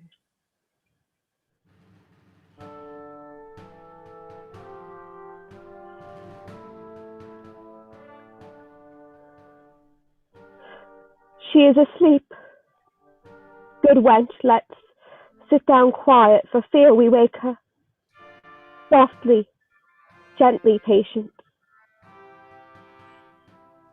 They sit. In Catherine's vision, enter, solemnly tripping one after another, 6 persons clad in white robes, wearing on their heads garlands of bays, and golden vizards on their faces, branches of bays or palm in their hands. First bow unto her, then dance. At certain changes, the first 2 hold a spare garland over her head, at which the other 4 make reverent curtsies. Then the 2 that held the garland deliver the same to the other next 2, who observe the same order in their changes, holding the garland over her head. Which done, they deliver the same garland to the last 2, who likewise observe the same order. which, as if it were by inspiration, she makes in her sleep signs of rejoicing, holds up her hands to heaven. So, in their dancing, vanish, carrying the garland with them.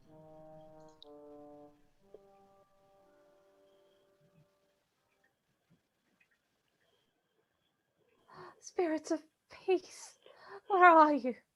Are you all gone and leave me here in wretchedness behind you? Madam, we are here. It is not you I call for. Saw you none enter since I slept? None, madam. No? Saw you not, even now, a blessed troop invite me to a banquet, whose bright faces cast 1,000 beams upon me like the sun? They promised me eternal happiness, and brought me garlands, Griffith, which I feel I am not worthy yet to wear. I shall, assuredly. I am most joyful, madam. Such good dreams possess your fancy. Bid the music leave. They are harsh and heavy to me. Do you note how much her grace is altered on the sudden? How long her face is drawn? How pale she looks and of an earthly cold? Mark her eyes. She is going, wench. Pray. Pray. Heaven comfort her. And like your grace, You are a saucy fellow. Deserve we no more reverence? You are to blame, knowing she will not lose her wonted greatness to use so rude behavior. I humbly do Go entreat. to kneel. Humbly do entreat your highness pardon. My haste made me unmannerly. There is staying a gentleman sent from the king to see you. Admit him entrance, Griffith. But this fellow, let me ne'er see him again. Enter the Lord Capucius. If my sight failed not, you should be Lord Ambassador from the Emperor, my royal nephew, and your name, Capucius.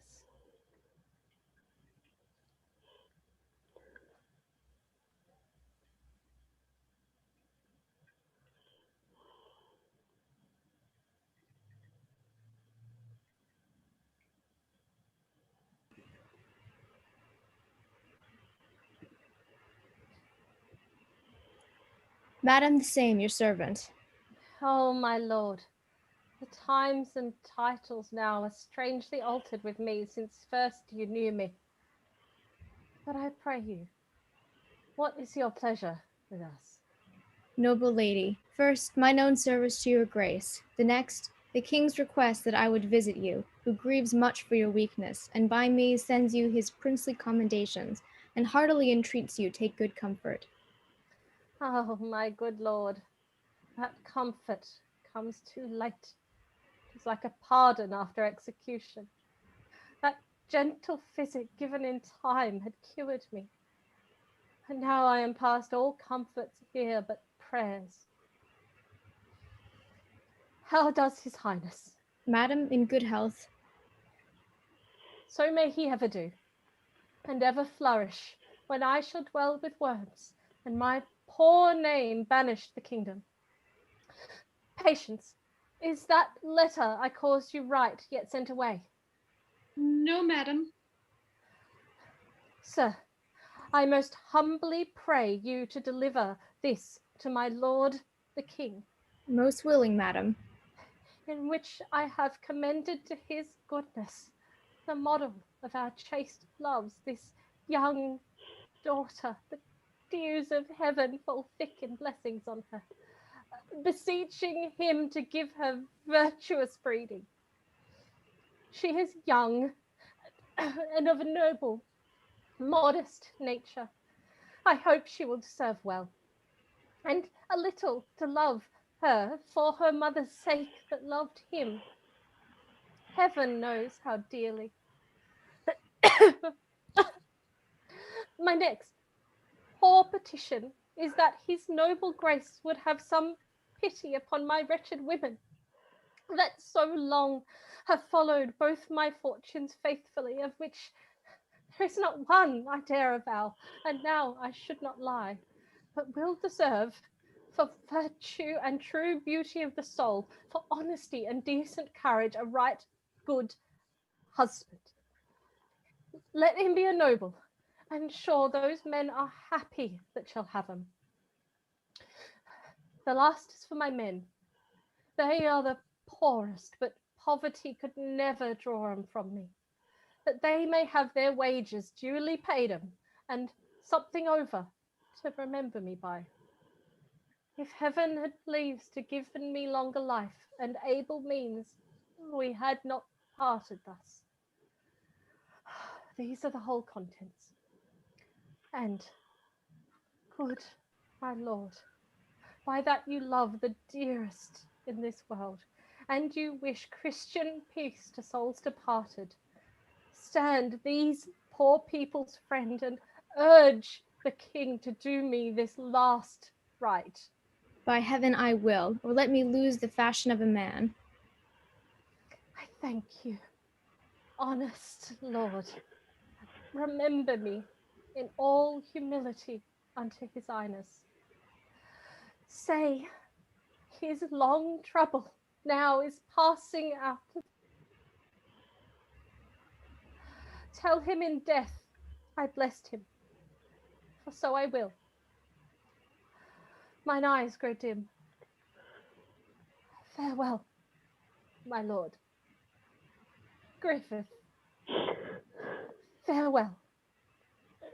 Nay, Patience, you must not leave me yet. I must to bed. Call in more women. When I am dead, good wench, let me be used with honour. Strew over me with maiden flowers, that all the world may know I was a chaste wife to my grave. Embalm me, then lay me forth. Although unqueened, yet like a queen and a daughter to a king, inter me. I can no more. They exit, leading Catherine. End of Act 4. Act 5, Scene 1. Enter Gardiner, Bishop of Winchester, a page with a torch before him, met by Sir Thomas Lovell. It's 1 o'clock, boys, is it not? It hath struck. These should be hours for necessities, not for delights, times to repair our nature with comforting repose, and not for us to waste these times. Good hour of night, Sir Thomas. Whither so late? Came you from the king, my lord? I did, Sir Thomas, and I left him at Primero with the Duke of Suffolk. I must to him too. Before he go to bed, I'll take my leave. Not yet, Sir Thomas Lovell. What's the matter? It seems you're in haste. And if there be no great offence belongs to it, give your friend some touch of your late business. Affairs that walk, as they say spirits do, at midnight have in them a wilder nature than the business that seeks dispatch by day. My lord, I love you, and durst commend a secret to your ear, much weightier than this work. The queen's in labour, they say in great extremity, and feared she'll with the end of labour. The fruit she goes with I pray for heartily, that it may find good time and live. But for the stock, Sir Thomas, I wish it grubbed up now. Methinks I could, cry the amen, and yet my conscience says she's a good creature, and sweet lady does deserve our better wishes. But, sir, hear me, Sir Thomas. You're a gentleman of mine own way. I know you wise, religious, and let me tell you, it will ne'er be well. 'Twill not, Sir Thomas Lovell. Take't of me, till Cranmer, Cromwell, her 2 hands, and she sleep in their graves. Now, sir, you speak of 2, the most remarked in the kingdom. As for Cromwell, besides that of the jewel house, is made master. Oh, the rolls and the king's secretary. Further, sir, stands in the gap and trade of more performance, with which the time will load him. The Archbishop is the king's hand and tongue, and who dare speak one syllable against him? Yes, yes, Sir Thomas. There are those that dare, and I myself have ventured to speak my mind of him. Indeed, this day, sir, I may tell it you, I think. I have incensed the lords of the council that he is, for so I know he is, they know he is, a most arch heretic, a pestilence that does infect the land, with which they, moved, have broken with the king, who hath so far given ear to our complaint of his great grace and princely care, foreseeing those fell mischiefs our reasons laid before him, hath commanded tomorrow evening to the council board he be convented. He's a rank weed, Sir Thomas, and we must root him out. From your affairs I hinder you too long.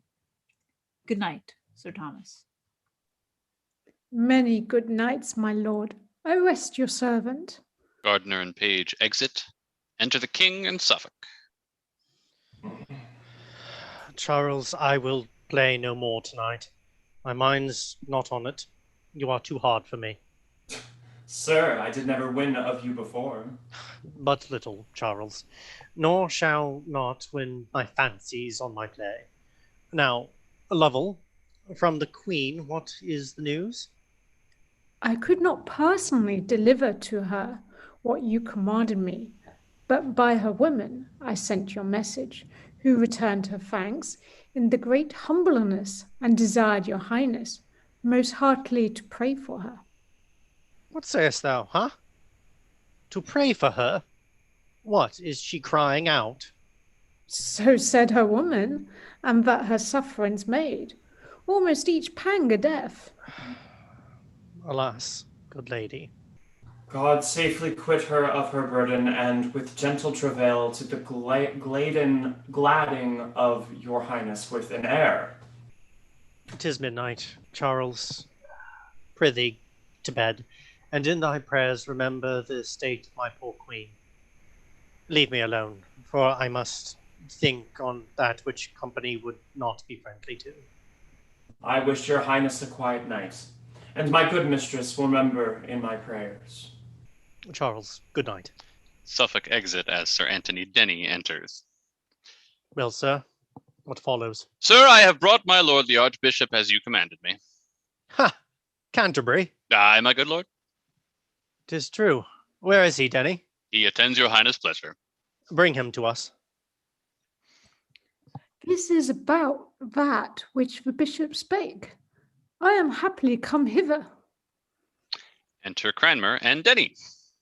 Avoid the gallery. Ha! I have said, begone. What? I am fearful. Wherefore frowns he thus? 'Tis his aspect of terror, all's not well. How now, my lord? You do desire to know wherefore I sent for you? It is my duty to attend your highness' pleasure. Pray you arise, my good and gracious Lord of Canterbury. Come, you and I must walk a turn together. I have news to tell you. Come, give me your hand. Ah, my good lord, I grieve at what I speak, and am right sorry to repeat what follows.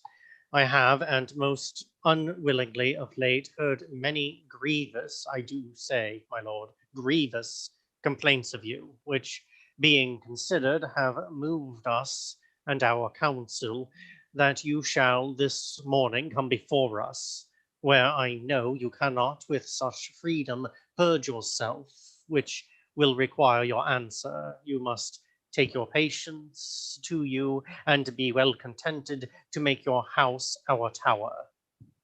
You, a brother of us, it fits we thus proceed, or else no witness would come against you.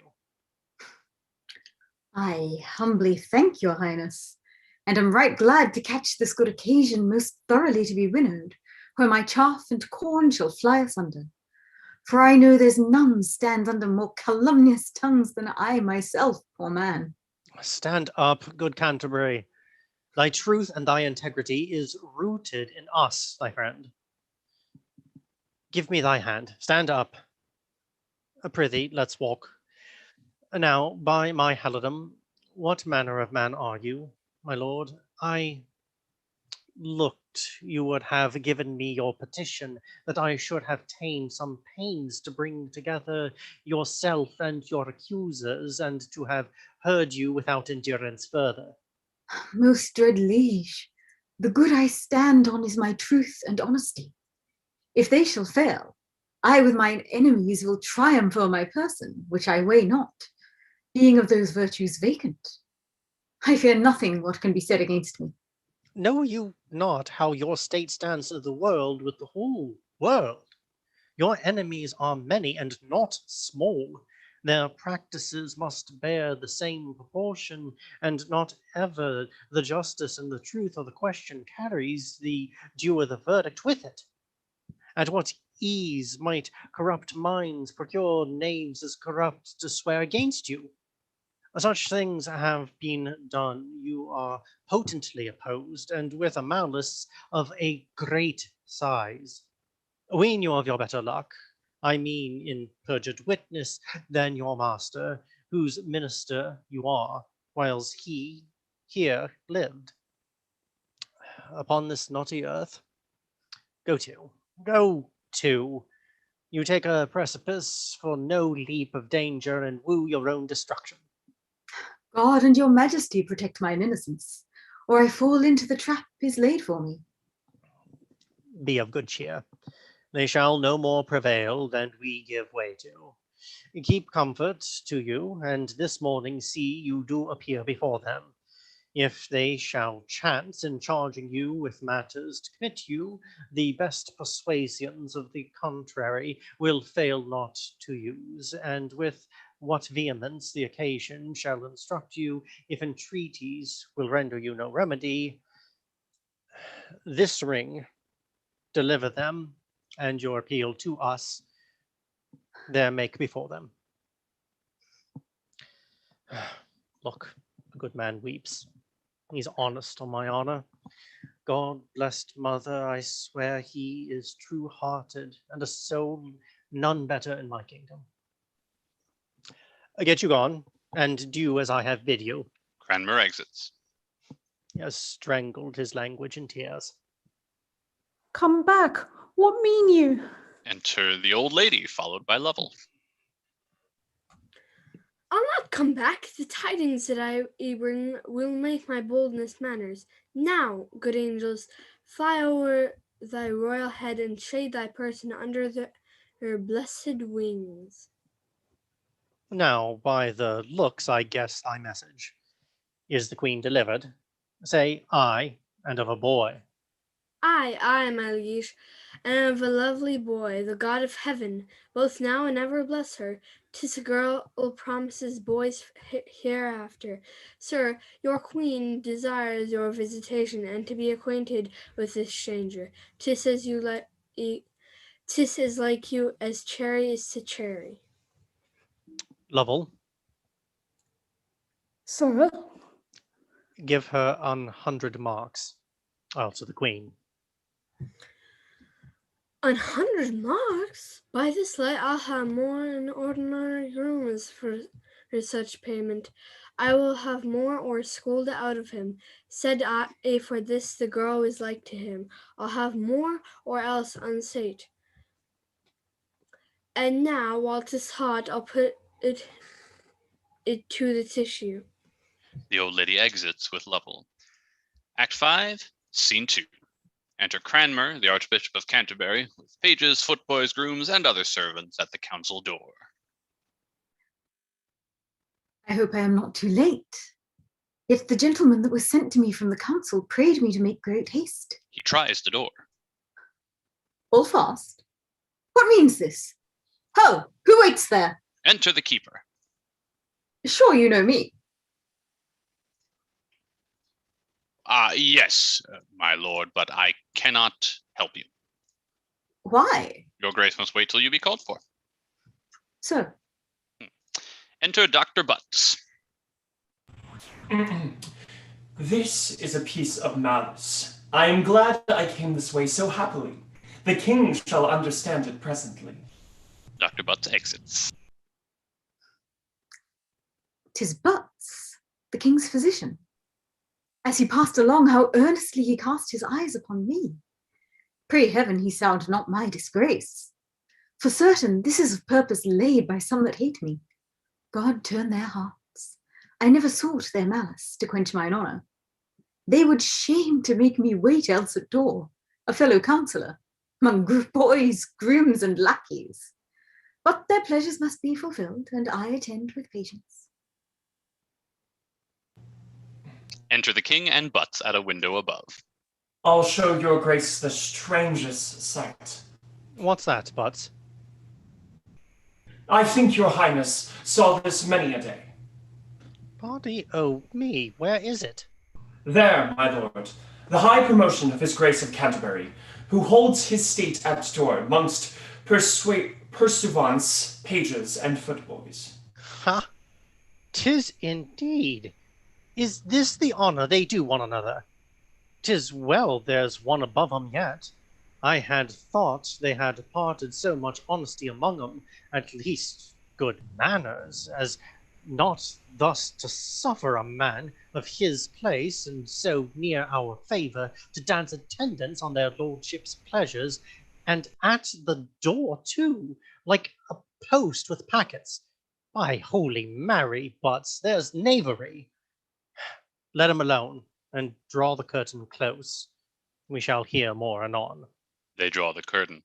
A council table is brought in with chairs and stools and placed under the state. Enter the Lord Chancellor, who places himself at the upper end of the table on the left hand, a seat being left void above him. As for Canterbury's seat, the Duke of Suffolk, Norfolk, Surrey, Lord Chamberlain, Gardiner all seat themselves in order on each side, Cromwell at the lower end as secretary. Speak to the business, Master Secretary. Why are we met in council? Please, your honors, the chief cause concerns his Grace of Canterbury. Has he had knowledge of it? Yes. Who waits there?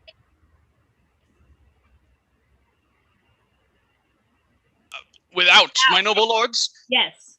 My Lord Archbishop has done half an hour to know your pleasures. Let him come in. Your Grace may enter now. My good Lord Archbishop, I'm very sorry to sit here at this present and behold that chairs stand empty, but we are all men. In our own natures frail and capable, of our flesh few are angels, out of which frailty and want of wisdom you, the best, should teach us, have misdemeaned yourself, and not a little, toward the king first, then his laws, in filling the whole realm by your teaching and your chaplains. For so we are informed, with new opinions, divers and dangerous, which are heresies, and not reformed, may prove pernicious. Which reformation must be sudden, too, my noble lords. For those that tame wild horses pace 'em not in their hands to make 'em gentle, but stop their mouths with stubborn bits, and spur 'em till they obey the manage. If we suffer out of our easiness and childish pity to one man's honor, this contagious sickness, farewell all physic. And what follows then? Commotions, uproars with a general taint of the whole state, as of late days to our neighbors, the upper Germany can dearly witness, yet freshly pitied in our memories. My good lords, hitherto in all the progress both of my life and office, I have laboured, and with no little study, that my teaching and the strong course of my authority might go one way and safely, and the end was ever to do well. Nor is there living, I speak it with a single heart, my lords, a man that more detests, more stirs against, both in his private conscience and his place, defaces of a public peace than I do. Pray heaven the king may never find a heart with less allegiance in it. Men that make envy and crooked malice nourishment dare bite the best. I do beseech your lordships that, in this case of justice, my accusers be what they will, may stand forth face to face and freely urge against him.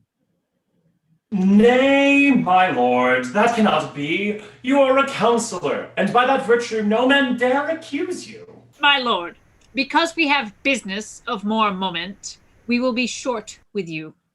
'Tis his highness's pleasure, and our consent for better trial of you from hence you be committed to the tower, where being but a private man again, you shall know many dare accuse you boldly, more than, I fear, you are provided for. Ah, my good Lord of Winchester, I thank you. You are always my good friend. If your will pass, I shall find both your lordship, both find your lordship judge and juror. You are so merciful. I see your end. 'Tis my undoing. Love and meekness, Lord, become a churchman better than ambition. Win straying souls with modesty again. Cast none away. That I shall clear myself. Lay all the weight you can upon my patience. I make as little doubt as you do conscience in doing daily wrongs. I could say more, but reverence to your calling makes me modest. My lord, you are a sectary. That's the plain truth. Your painted gloss discovers to men that understand you words and weakness. My lord of Winchester, you're a little, by your good favor, too sharp. Men so noble, however faulty, yet should find respect for what they have been. 'Tis a cruelty to load a falling man. Good Master Secretary, I cry your honor mercy. You may worst of all this table say so. And why, my lord?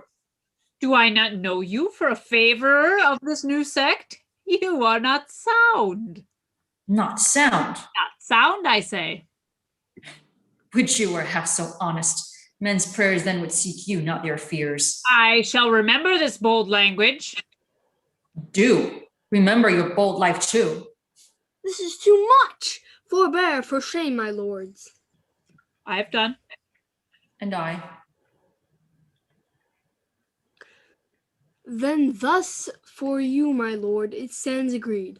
I take it by all voices that forthwith you be conveyed to the tower a prisoner, there to remain till the king's further pleasure be known unto us. Are you all agreed, lords?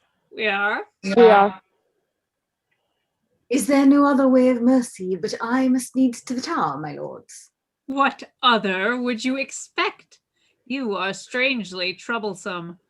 Let some of the guard be ready there. Enter the guard. For me? Must I go like a traitor thither? Receive him and see him safe in the tower. Stay, good my lords. I have a little yet to say. Look there, my lords. By virtue of this ring, I take my cause out of the grips of cruel men and give it to a most noble judge, the king, my master. It is the king's ring. 'Tis no counterfeit. 'Tis the right ring, by heaven. I told you all, when we first put this dangerous stone a-rolling, 'twould fall upon ourselves. You think, my lords, the king will suffer but the little finger of this man to be vexed? 'Tis now too certain. Much more is his life in value with him. Valley out on it. My mind gave me in seeking tales and informations against this man, whose honesty the devil and his disciples only envy at. You blew the fire that burns you. Now have at you. Enter the king, frowning on them, and takes his seat. Dread sovereign, how much are we bound to heaven in daily thanks that gave us such a prince, not only good and wise, but most religious, one that in all obedience makes the church the chief aim of his honor, and to strengthen that holy duty out of dear respect, his royal self in judgment comes to hear the cause betwixt her and this great offender. You were ever good at sudden commendations, Bishop of Winchester, but no, I cannot to hear such flattery now, and in my presence they are too thin and base to hide offences. To me you cannot reach, you play the spaniel, and think the wagging of your tongue to win me. But whatsoe'er thou talk'st me for, I'm sure thou hast a cruel nature and a bloody.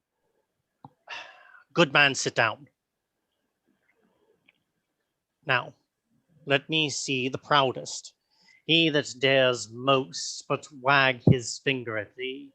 By all that's holy, he had better starve than but once think this place becomes thee not. May it please your grace, No, sir, it does not please me. I had thought I had men of some understanding and wisdom of my counsel, but I find none. Was it discretion, lords, to let this man, this good man, few of you deserve that title, this honest man, wait like a lousy footboy at the chamber door? And one as great as you are. Why, what shame was this? Did my commission bid you so far forget yourselves? I gave you power as he was a counselor to try him, not as a groom. Now, some of you, I see, more out of malice than integrity, would try him to the utmost had you mean, which you shall never have while I live. Thus far, my most dread sovereign, may it like your grace to let my tongue excuse all. What was purposed concerning his imprisonment was rather, if there be faith in men, meant for his trial, and fair purgation to the world than malice, I'm sure, in me. Well, well, my lords, respect him. Take him and use him well. He's worthy of it. I will say thus much for him. If a prince may be beholding to a subject, I am, for his love and service, so to him. Make me no more ado, but all embrace him. Be friends for shame, my lords. My lord of Canterbury, I have a suit which you must not deny me. That is, a fair young maid that yet wants baptism. You must be godfather and answer for her. Greatest monarch now alive may glory in such an honor. How may I deserve it, that I'm a poor and humble subject to you? Come, come, my lord. You'd spare your spoons. You shall have two noble partners with you, the old Duchess of Norfolk and the Lady Marquess Dorset. Will these please you? Once more, my lord of Winchester, I charge you, embrace and love this man. With a true heart and brother love, I do it. And let heaven witness how dear I hold this confirmation. Good man, those joyful tears show thy true heart. In common voice I see as verified of thee, which says thus, do my lord of Canterbury a shrewd turn, and he's your friend forever. Come, lords, we trifle time away. I long to have this young one made a Christian. As I have made you one, lords, one remain.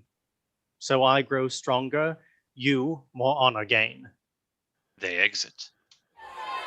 Act 5, Scene 3.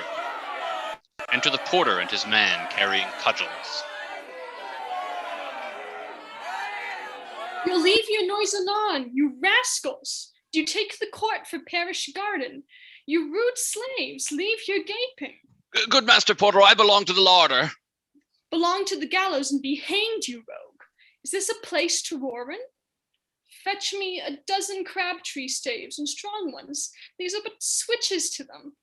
I'll scratch your heads. You must be seeing christenings. Do you look for ale and cakes here, you rude rascals? Pray, sir, be patient. 'Tis as much impossible unless we sweep 'em from the door with cannons, to scatter 'em as 'tis to make 'em sleep. On May Day morning, which will never be, we may as well push against Paul's at Sturham. How got they in and be hanged? Alas, I know not. How gets the tide in? as much as one sound cudgel of 4 foot. You see the poor remainder could distribute. I made no spare, sir. You did nothing, sir. I am not Samson, nor Sir Guy, nor Colbrand, to mow 'em down before me, but if I spared any that had a head to hit, either young or old, he or she, cuckold or cuckold maker, let me ne'er hope to see a chine again, and that I would not for a cow, God save her. Do you hear, Master Porter? I shall be with you presently, good Master Puppy. Keep the door closed, Sirrah. What would you have me do? What should you do but knock them down by the dozens? Is this Moorfields to muster in? Or have we some strange Indian with the great tool come to court the women so besiege us? Bless me, what a fry of fornication is at door. On my Christian conscience, this one christening will beget 1,000. Here will be father, godfather, and all together. The spoons will be the bigger, sir. There is a fellow somewhat near the door. He should be a brazier by his face, for, oh my consciousness, 20 of the dog days now reign in's nose. All that stand about him are under the line. They need no other penance. That fire drake did I hit 3 times on the head. The 3 times was his nose discharged against me. He stands there like a mortar piece to blow us. There was a haberdasher's wife of small wit near him that railed upon me till she pinked porringer, fell off her head for kindling such a combustion in the state. I missed the meteor once and hit that woman, who cried out, "Clubs!" Then I might see from some 40 truncheoners draw to her succor, which were the hope o' the strand where she was quartered. They fell on. I made good my place. At length they came to the broomstaff to me. I defied 'em still, when suddenly a file of boys behind 'em, loose shot, delivered such a shower of pibbles that I was fain to draw mine honor and let 'em win the work. The devil was amongst 'em, I think surely. These are the youths that thunder at a playhouse and fight for bitten apples, that no audience but the tribulation of Tower Hill or the limbs of Limehouse, their dear brothers, are able to endure. I have some of them in limbo patrum, and there like to dance these 3 days, besides the running banquet of 2 beetles that is to come. Enter the Lord Chamberlain. Mercy of me, what a multitude are here! They grow still too. From all parts they are coming as if we kept a fair here. Where are these porters, these lazy knaves? You've made a fine hand, fellows. There's a trim rabble let in. All these your faithful friends of the suburbs? We shall have great stores of room, no doubt, left for the ladies when they pass back from the christening. And it please your honor, we are but men, and what so many may do, not being torn to pieces, we have done. An army cannot rule them. As I live, if the king blame me for it, I'll lay you all by the heels and suddenly, and on your heads clap round fines for neglect. You're lazy knaves, and here for fine baiting of bombards when you should do service. Ha! The bullets out! They've come already from the christening. Go, break among the press, and find a way out to let the truth pass fairly. I find the Marshalsea who shall hold you for play these 2 months. Make way there for the princess. You, great fellow, stand close up or I'll make your head ache. You in the camlet, get up o'er the rail. I'll peck you over the pales else. They exit. Act 5, Scene 4. Enter 2 aldermen, the Lord Mayor, the Garter, Cranmer, the Duke of Norfolk with his martial staff, the Duke of Suffolk, 2 noblemen bearing great standing bowls for the christening gifts, then 4 noblemen bearing a canopy under which the Duchess of Norfolk, the godmother, bearing the child, richly habited in a mantle, and so on and so forth, train borne by a lady. Then follows the Marchioness Dorset, the other godmother, and ladies. The troops pass once about the stage, and the Garter speaks. Heaven, from thy endless goodness, send prosperous life, long and ever happy, to the high and mighty Princess of England, Elizabeth. Isn't that what it... And to your royal grace. And to your royal grace and the good queen, my noble partners and myself thus pray all comfort, joy in this most gracious lady. Heaven ever laid up to make parents happy may hourly fall upon you. Thank you, my good Lord Archbishop. What is her name? Elizabeth.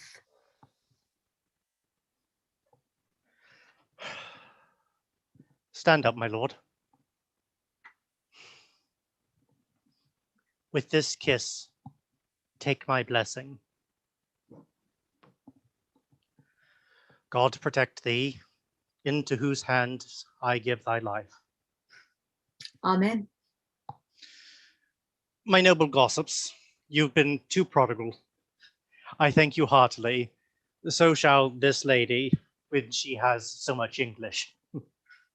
Let me speak, sir, for heaven now bids me, and the words I utter let none think flattery, for they'll find 'em truth. This royal infant, heaven still move about her, though in her cradle, yet now promises upon this land 1,000,000 blessings, which time shall bring to ripeness. She shall be, but few now living can behold that goodness, a pattern to all princes living with her, and all that shall succeed. Saba was never more covetous of wisdom and fair virtue than this pure soul shall be. All princely graces that mold up such a mighty piece as this is, with all the virtues that attend the good, shall still be doubled on her. Truth shall nurse her, holy and heavenly thoughts still counsel her. She shall be loved and feared. Her own shall bless her. Her foes shake like a field of beaten corn and hang their heads with sorrow. Good grows with her. In her days, every man shall eat in safety under his own vine what he plants, and sing the merry songs of peace to all his neighbors. God shall be truly known, and those about her from her shall read perfect ways of honor, and by those claim their greatness, not by blood. Nor shall this peace sleep with her, but as when the bird of wonder dies, the maiden phoenix, her ashes new create another heir in great as admiration as herself. So shall she leave her blessedness to one, when heaven shall call her from this cloud of darkness, who, from the sacred ashes of her honor, shall star-like rise in greater fame as she was, and so stand fixed. Peace, plenty, love, truth, terror that were the servants to this chosen infant, shall then be his, and like a vine grow to him. Wherever the bright sun of heaven shall shine, his honor and the greatness of his name shall be, and make new nations.